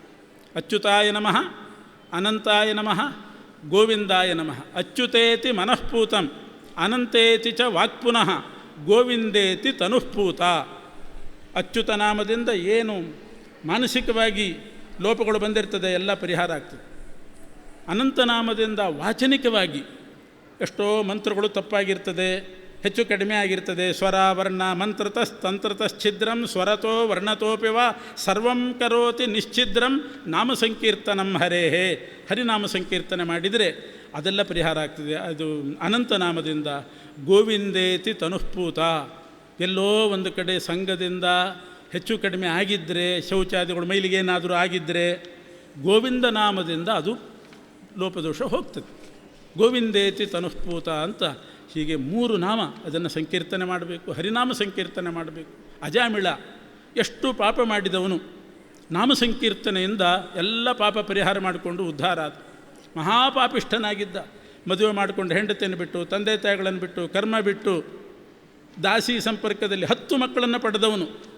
ಕೊನೆಯಲ್ಲಿ ನರಕಕ್ಕೆ ಹೋಗುವ ಪ್ರಸಂಗ ಬಂದಾಗ ಆಗ ಅವನಿಗೆ ಭಯ ಆಯಿತು. ಯಮದೂತರು ನೋಡಿ ಭಯ ಆಗಿ ನಾರಾಯಣ ಅಂತ ಕೂಗಿದ. 10ನೇ ಮಗನಿಗೆ ನಾರಾಯಣ ಅಂತ ಹೆಸರಿಟ್ಟಿದ್ದಂತೆ ಅವನನ್ನು ಕೂಗಿದ ನಾರಾಯಣ ಅಂತ. ಆದರೆ ಅವನನ್ನು ಕರೆಯುವಾಗ ದೇವರ ಸ್ಮರಣೆ ಬಂತವನಿಗೆ. ಅದು ಸ್ವಾರಸ್ಯ. ಸ್ಮರಣೆ ಬರಲಿ ಅಂತಲೇ ಇಟ್ಟಿದ್ದ. ಹೆಸರಿಡೋದೇ ದೇವರ ಸ್ಮರಣೆ ಒಂದೊಂದು ಸಲ ಬರ್ತದೆ, ಬರಲ್ಲ. ಅವನಿಗೆ ಬಂತು. ನಾಮ ಸ್ವಾಮಿತಯಾ ತಸ್ಯ ಸ್ಮರಣಂ ಜಾಯತೇತಃ. ಆ ನಾಮಕ್ಕೆ ಸ್ವಾಮಿ ಪರಮಾತ್ಮನಾದ್ದರಿಂದ ಹರಿಸ್ಮರಣೆ ಬಂತು. ಭಗವಂತನ ಸ್ಮರಣೆ ಬಂದದ್ದರಿಂದ ವಿಷ್ಣುದೂತರು ಬಂದರು. ವಿಷ್ಣುದೂತರು ಬಂದು ಆ ಯಮದೂತರನ್ನು ಓಡಿಸಿ, ಅವರಾಗಲೇ ಕುತ್ತಿಗೆಗೆ ಹಗ್ಗ ಹಾಕಿ ಎಳ್ಕೊಂಡು ಹೋಗ್ಲಿಕ್ಕೆ ತಯಾರಾಗಿದ್ದರು. ಒಂದು ಒಳ್ಳೆ ಮಾತಿನಲ್ಲಿ ಹೋಗಲಿಲ್ಲಂತೆ ಯಮದೂತರು. ವಿಷ್ಣುದೂತರು ಚಿತ್ವಾಪಾಶಾನ್ ಹಗ್ಗ ತುಂಡು ಮಾಡಿ ಕಳಿಸಿದ್ರಂತೆ, ನೀವು ಹೋಗಿ ಇವನನ್ನು ನರಕಕ್ಕೆ ಒಯ್ಯಬಾರದು ಅಂತ. ಈ ದೃಶ್ಯ ನೋಡ್ತಾನೆ ಅಜಾಮಿಳ. ಯಮದೂತರು ಹೋದರು. ಆಮೇಲೆ ಎಚ್ಚರಾದಾಗ ವಿಷ್ಣುದೂತರೂ ಇಲ್ಲ, ಯಮದೂತರೂ ಇಲ್ಲ. ಆಗ ಅಜಾಮಿಳ ಅಂದ್ಕೊಂಡ, ಏನೇ ಆಗಲಿ ನನಗಂತೂ ಒಂದು ಪಾಠ ಆಯಿತು. ಹರಿನಾಮ ಸಂಕೀರ್ತನೆ ಮಾಡಿದರೆ, ನಾರಾಯಣ ಅಂತ ದೇವರನ್ನು ಸ್ಮರಣೆ ಮಾಡಿ ಕರೆದರೆ ಆವಾಗ ಯಮದೂತರ ಭಯ ಇಲ್ಲ. ಇಷ್ಟಂತೂ ನಿಜ. ಇದು ನನಗಿವತ್ತು ಅರ್ಥ ಆಯಿತು ಅಂತ ಹೇಳಿ ಆಮೇಲೆ ಅಜಾಮಿಳ ಪರಿವರ್ತನೆಗೊಂಡು ಎಲ್ಲ ಪಾಪಕರ್ಮಗಳನ್ನು ಬಿಟ್ಟು ಹರಿದ್ವಾರ ಕ್ಷೇತ್ರಕ್ಕೆ ಬಂದು ಹರಿದ್ವಾರದಲ್ಲಿ ಒಂದು ತ್ರಿವಿಕ್ರಮ ದೇವಾಲಯದಲ್ಲಿ ಕೂತು ನಿರಂತರ ಭಜನೆ ಮಾಡಿ ಕಾಲಕ್ರಮೇಣ ಮೋಕ್ಷಕ್ಕೆ ಹೋಗಿದ್ದಾನಂತೆ. ಇದು ನಿಜವಾದ ಕಥೆ. ನಾರಾಯಣ ಅಂತ ಅಂದು ಕೂಡಲೇ ಮೋಕ್ಷಕ್ಕೆ ಹೋದ ಅಂತಲ್ಲ, ಅಷ್ಟು ಸುಲಭದಲ್ಲಿ ಸಿಗೋದಿಲ್ಲ.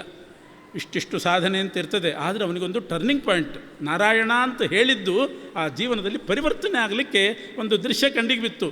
ಬದಲಾವಣೆ ಹೊಂದಿದ, ಜೀವನದಲ್ಲಿ ಪರಿವರ್ತನೆ ಹೊಂದಿದ. ಆಮೇಲೆ ಧ್ಯಾನ ಭಕ್ತಿ ಮಾಡಿ ಬೇಕಾದಷ್ಟು ಭಜನೆ ಮಾಡಿ ಮೋಕ್ಷಕ್ಕೆ ಹೋಗಿದ್ದಾನೆ. ಆದ್ದರಿಂದ ನಾರಾಯಣ ನಾಮ ಸಂಕೀರ್ತನೆ ನಮ್ಮನ್ನು ಪಾಪ ಎಲ್ಲ ಮಾರ್ಜನೆ ಮಾಡಿ ಉದ್ಧಾರ ಮಾಡ್ತಕ್ಕಂಥದ್ದು ಹರಿನಾಮ ಸಂಕೀರ್ತನೆ. ಹೀಗೆ 6ನೇ ಸ್ಕಂಧದಲ್ಲಿ ಆರಂಭದಲ್ಲಿ ಹರಿನಾಮ ಸಂಕೀರ್ತನೆ ಮಹತ್ವ ಹೇಳಿದ್ದಾರೆ. ಅದನ್ನು ಹರಿನಾಮ ಸಂಕೀರ್ತನೆ ಮಹತ್ವ, ನಾರಾಯಣ ನಾಮದ ಮಹತ್ವವನ್ನು ಒಂದನ್ನು ಕೇಳಿ ಇವತ್ತಿನ ಪ್ರವಚನ ಮುಕ್ತಾಯ.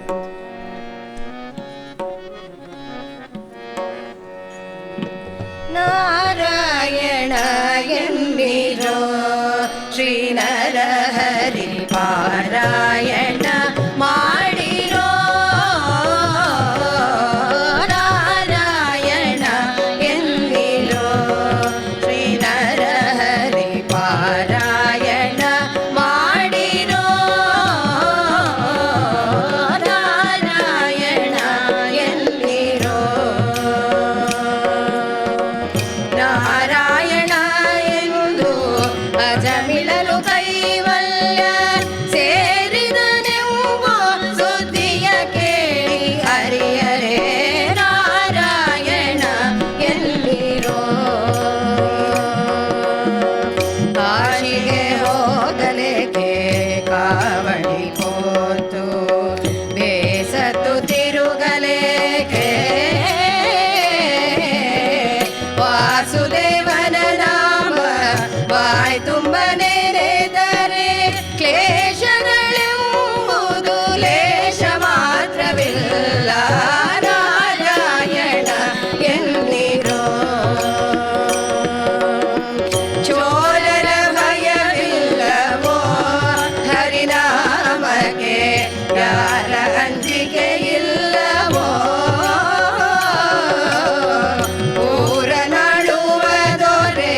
ನೀತಿ ಭೀತಿಗಳಿಲ್ಲ, ಘೋರ ಪದಕವೆಲ್ಲ ದೂರ ಮಾಡುವುದಕ್ಕೆ ನಾರಾಯಣ ಎನ್ನಿರೋ. ಸ್ನಾನವ ಮಾಡಲೇಕೆ ಮಾನವರಿಗೆ ಮೌನ ಮಂತ್ರಗಳಿಗೆ, ತೀರ ಪಾಲಕನಮ್ಮ ಬೆಟ್ಟದೊಡೆಯನ ಧ್ಯಾನಕ್ಕೆ ಸರಿಯುಂಟೆ ಪುರಂದರ ವಿಠಲನ. ನಾರಾಯಣ ಹರಿನಾರಾಯಣ ಶ್ರೀಮನ್ನಾರಾಯಣ ಎಂದಿರೋ.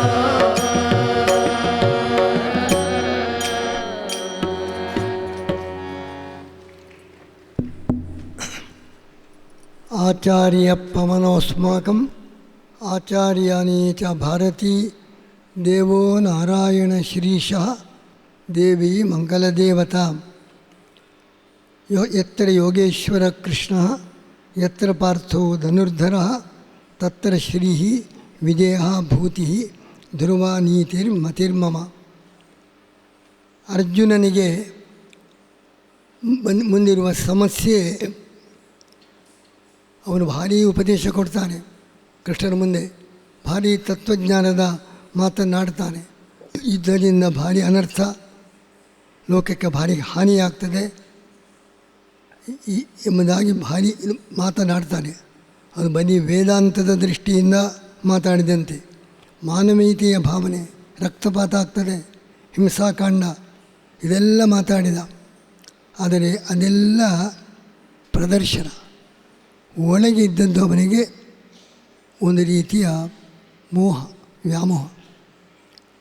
ಭಾಗವತವು ವ್ಯಾಮೋಹದ ಬಗ್ಗೆ.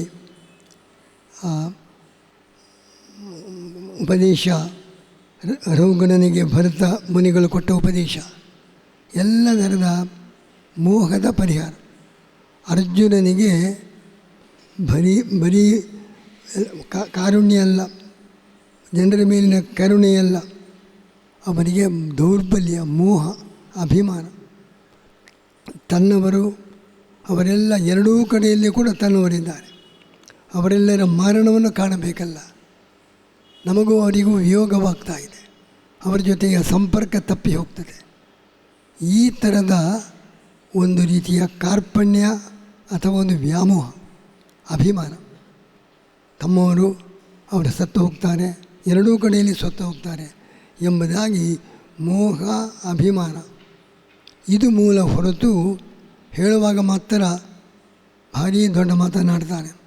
ನನಗೆ ರಾಜ್ಯ ಬೇಡ, ಅರಣ್ಯಕ್ಕೆ ಬೇಕಾದರೆ ಹೋಗ್ತಾನೆ, ಇಷ್ಟು ಮಂದಿಯ ರಕ್ತದ ಮೇಲೆ ನಾನು ಸಿಂಹಾಸನವನ್ನು ಏರಲು ತಯಾರಿಲ್ಲ ಎಂಬುದಾಗಿ ಭಾರೀ ದೊಡ್ಡ ದೊಡ್ಡ ಮಾತನಾಡಿದರೂ ಅವನ ಅಂತರಂಗದಲ್ಲಿರುವುದು ಒಂದು ಥರದ ದೌರ್ಬಲ್ಯ, ವ್ಯಾಮೋಹ. ಅದಕ್ಕೆ ಒಳಪಟ್ಟು ಅರ್ಜುನ ಯುದ್ಧ ಮಾಡುವುದಿಲ್ಲ ಅಂತ. ಕೃಷ್ಣ ಅವನ ಮನಸ್ಸಿನ ಮೂಲ ಇಷ್ಟೆಲ್ಲ ಅವನು ಯುದ್ಧದಿಂದ ನಿವೃತ್ತನಾಗುವಂಥ ಮಾತು ಹೇಳ್ತಾ ಇದ್ದಾನೆ. ನಿಜವಾಗಿಯೂ ಕೂಡ ಅಂಥ ದೊಡ್ಡ ಮಾನವೀಯತೆಯ ದೃಷ್ಟಿಯಿಂದಲ್ಲ, ಕೇವಲ ಮಾನಸಿಕ ದೌರ್ಬಲ್ಯ, ಮೋಹಕ್ಕೆ ಒಳಗಾಗಿ ಇಷ್ಟೆಲ್ಲ ಮಾತಾಡ್ತಾರೆ. ಅರ್ಜುನನ ಮುಂದೆ ಇರುವ ಸಮಸ್ಯೆ ಎರಡು. ಒಂದು ದುಃಖ, ಇವರೆಲ್ಲ ಸತ್ತರೆ ಆ ವಿಯೋಗದಿಂದ ಆಗುವ ದುಃಖವನ್ನು ಹೇಗೆ ತಡೆಯಲಿ ಎಂದು. ಇನ್ನೊಂದು ಕಡೆ ಪಾಪದ ಭಯ, ಎಲ್ಲ ಹಿರಿಯರು ಗುರುಗಳು ಇವರನ್ನೆಲ್ಲ ಕೊಲ್ಲುವುದರಿಂದ ಪಾಪ ಬರ್ತದೆ, ಪಾಪದಿಂದ ತಪ್ಪಿಸಿಕೊಳ್ಳುವುದು ಹೇಗೆ.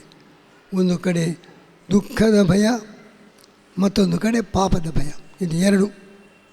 ಎಲ್ಲರನ್ನು ಕೊಂದು ನರಕಕ್ಕೆ ನಾನು ಹೋಗಬೇಕಾಗ್ತದೆ, ಈ ಪಾಪದಿಂದ ಹೇಗೆ ತಪ್ಪಿಸಿಕೊಳ್ಳುವುದು. ಬಂಧು ಬಾಂಧವರನ್ನು ಕಳೆದುಕೊಳ್ಳುವುದರಿಂದ ಆಗುವ ದುಃಖ, ಅದನ್ನು ಹೇಗೆ ಸಹಿಸಿಕೊಳ್ಳಿ. ಎರಡು ಪ್ರಶ್ನೆಗೆ ಭಗವಂತ ಉತ್ತರ ಕೊಡ್ತಾರೆ. ಅವನ ದುಃಖದ ಮೂಲ ಏನು ಅಂತ ಅದನ್ನು ತಿಳಿಸ್ತಾರೆ. ಈ ದುಃಖ ಬರಲಿಕ್ಕೆ ಬರೀ ಬಾಹ್ಯ ಪದಾರ್ಥಗಳ ಘಟನೆ ಕಾರಣ ಅಲ್ಲ. ನಾವು ನಿದ್ದೆಯಲ್ಲಿದ್ದೇವೆ, ಒಳ್ಳೆಯ ಮಂಚದಲ್ಲಿ ಮಲಗಿರಬಹುದು, ಹಾಸಿಗೆ ಮೇಲೆ ಮಲಗಿರಬಹುದು, ಕಲ್ಲಿನ ಮೇಲೆ ಮಲಗಿರಬಹುದು. ನಿದ್ದೆ ಬರುವವನಿಗೆ ಆ ವ್ಯತ್ಯಾಸ. ನಿದ್ದೆ ಬಂತು, ಕಲ್ಲಿನ ಮೇಲೆ ಮಲಗಿದವನಿಗೂ ಹಾಸಿಗೆ ಮೇಲೆ ಮಲಗಿದವನಿಗೂ ಏನು ವ್ಯತ್ಯಾಸ ಇಲ್ಲ ಸುಖದಲ್ಲಿ. ಯಾಕೆ? ಅಭಿಮಾನ ಇಲ್ಲ. ಮುಂಚೆ ಅಭಿಮಾನ ಇತ್ತು, ನನ್ನ ದೇಹ, ನನ್ನ ಶರೀರ, ಇದು ಹಾಸಿಗೆ, ಇದು ಕಲ್ಲು, ಎಲ್ಲ ವ್ಯತ್ಯಾಸ. ಈ ಅಭಿಮಾನ, ಮಮತೆ. ನಿದ್ದೆಯಲ್ಲಿ ಅಭಿಮಾನವೇ ಇಲ್ಲ, ಮಮತೆಯೇ ಇಲ್ಲ. ಆನಂದವಾಗಿ ಕಲ್ಲಿನ ಮೇಲೆ ಮಲಗಿದವನು, ಒಳ್ಳೆಯ ಹಾಸಿಗೆ ಮೇಲೆ ಮಲಗಿದವನು ಒಂದೇ ಥರದ ಆನಂದ ಅನುಭವಿಸ್ತಾರೆ. ಆದ್ದರಿಂದ ದುಃಖದ ಕಾರಣ ಬಾಹ್ಯ ಪದಾರ್ಥಗಳ ಸಂಪರ್ಕ ಅಲ್ಲ, ಹೊರಗಿನ ಘಟನೆಯಲ್ಲ, ನಮ್ಮ ಅಂತರಂಗದಲ್ಲಿರುವ ಅಭಿಮಾನ, ಮಮತೆ. ಅದನ್ನು ಕಿತ್ತೊಗೆ, ಹಾಗೆಲ್ಲ ದುಃಖವನ್ನು ಕೂಡ ಎದುರಿಸುವ ಶಕ್ತಿ ಬರ್ತದೆ. ಮಾತ್ರ ಸ್ಪರ್ಶಾಸ್ತ ಕೌಂತೆಯ ಶೀತೋಷ್ಣ ಸುಖ ದುಃಖದ. ಈ ಸುಖ ದುಃಖಕ್ಕೆ ಬರೀ ಇಂದ್ರಿಯಗಳು, ವಿಷಯ ಸಂಪರ್ಕ ಇಷ್ಟೇ ಕಾರಣವೋ ಅಲ್ಲ. ಇದು ಕೆಲಸ ಇದೇ ಇರುವುದಿಲ್ಲ. ಯಾವಾಗ ನಿದ್ದೆ ಬರ್ತದೆ ಎಲ್ಲ ವಿಷಯ ಸಂಪರ್ಕ ಉಂಟು, ಆದರೂ ದುಃಖ ಆಗುವುದೇ ಇಲ್ಲ. ಅದರಿಂದ ದುಃಖದ ಕಾರಣ ನಮ್ಮಲ್ಲಿರುವ ಅಭಿಮಾನ, ಮಮತೆ. ಅದನ್ನು ಕಿತ್ತೊಗೆ ಎಲ್ಲ ದುಃಖವನ್ನು ಎದುರಿಸಲಿಕ್ಕೆ ಸಾಧ್ಯ. ಉದಾಹರಣೆ ಕೊಡ್ತಾರೆ. ಎಲ್ಲ ಮನೆ ಸುಡ್ತಾ ಇದೆ. ಮನೆ ಸುಟ್ಟಾಗ, ಅನೇಕ ಮನೆಗಳು ಸುಟ್ಟಾಗ ಅಷ್ಟು ವೇದನೆ ಆಗುವುದಿಲ್ಲ. ನಮ್ಮ ಮನೆ ಸುಟ್ಟಿತು, ಆವಾಗ ಆಕ್ರೋಶ. ಸುಡುವ ಕ್ರಿಯೆ ಒಂದೇ ರೀತಿ, ಬೇರೆ ಮನೆ ಸುಡುವುದು ಅಷ್ಟೇ, ಈ ಮನೆ ಸುಡುವುದು ಅಷ್ಟೇ, ವ್ಯತ್ಯಾಸವಿಲ್ಲ. ಆದರೆ ಸುಡುವ ಮನೆ ನಮ್ಮದು ಅಂತ ಆದ ಕೂಡಲೇ ನಾವು ದುಃಖದಿಂದ ಹಾರ್ತೇವೆ, ಅಯ್ಯೋ ಅಂತ ಹೇಳ್ತೇವೆ. ರೈಲ್ವೆ ಆಕ್ಸಿಡೆಂಟ್ ಆಯಿತು, ಎಷ್ಟೋ ಮಂದಿ ಸಾಯ್ತಾರೆ, ಸಾಮಾನ್ಯ ದುಃಖ ಆಗಬಹುದು.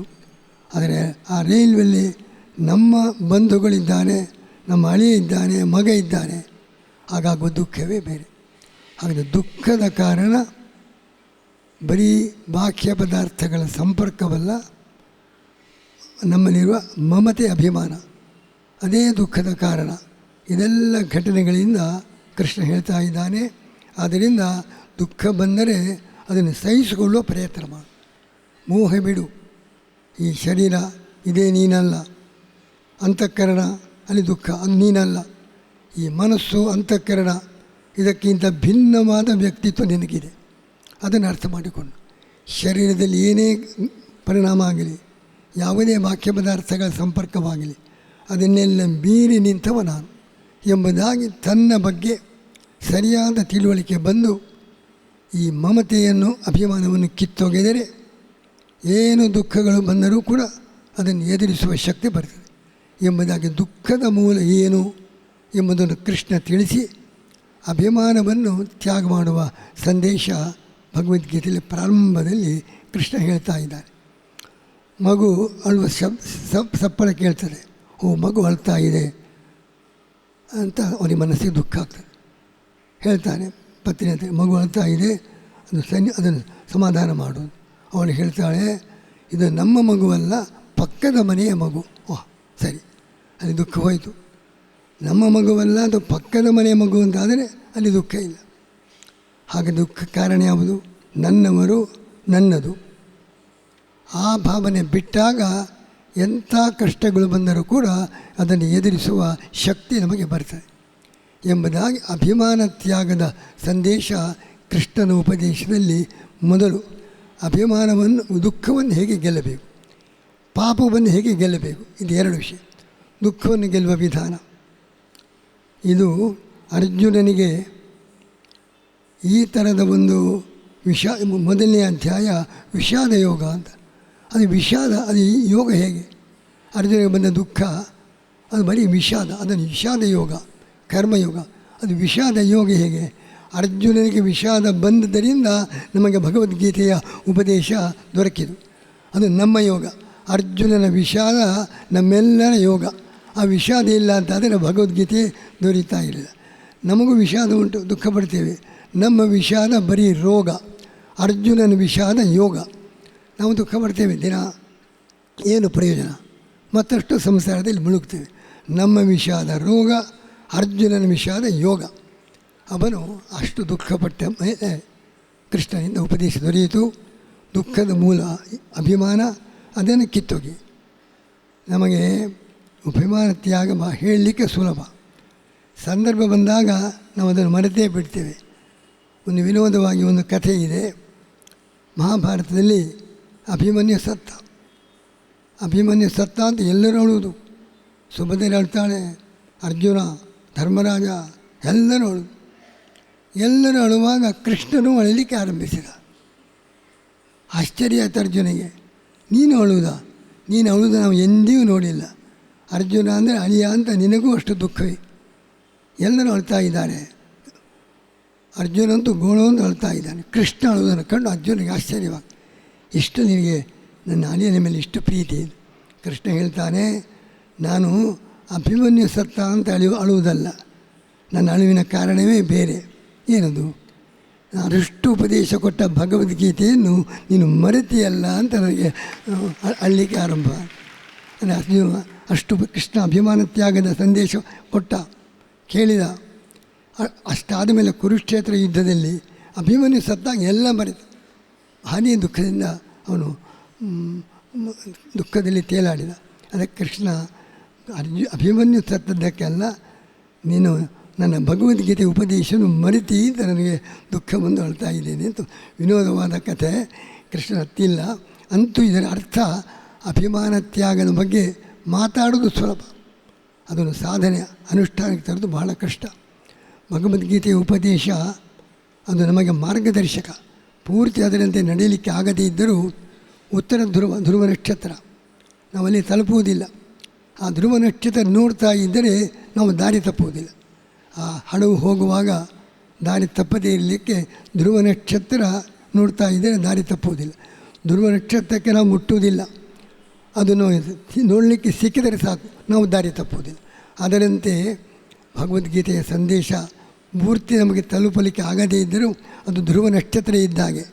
ಅದು ನಮಗೆ ಗೋಚರವಾಗ್ತಾ ಇದ್ದರೆ ನಾವು ಕೂಡ ಜೀವನದ ಹಡಗಿನಲ್ಲಿ ದಾರಿ ತಪ್ಪದೆ ನಡೆಯಲಿಕ್ಕೆ ಅದು ಕಾರಣವಾಗ್ತದೆ ಅಂತ ಒಂದೊಂದು ಉತ್ತಮ ಸಂದೇಶ ಭಗವದ್ಗೀತೆಯಲ್ಲಿ ಪ್ರತಿ ಅಧ್ಯಾಯದಲ್ಲಿಯೂ ಅಂಥ ಉತ್ತಮ ಸಂದೇಶ.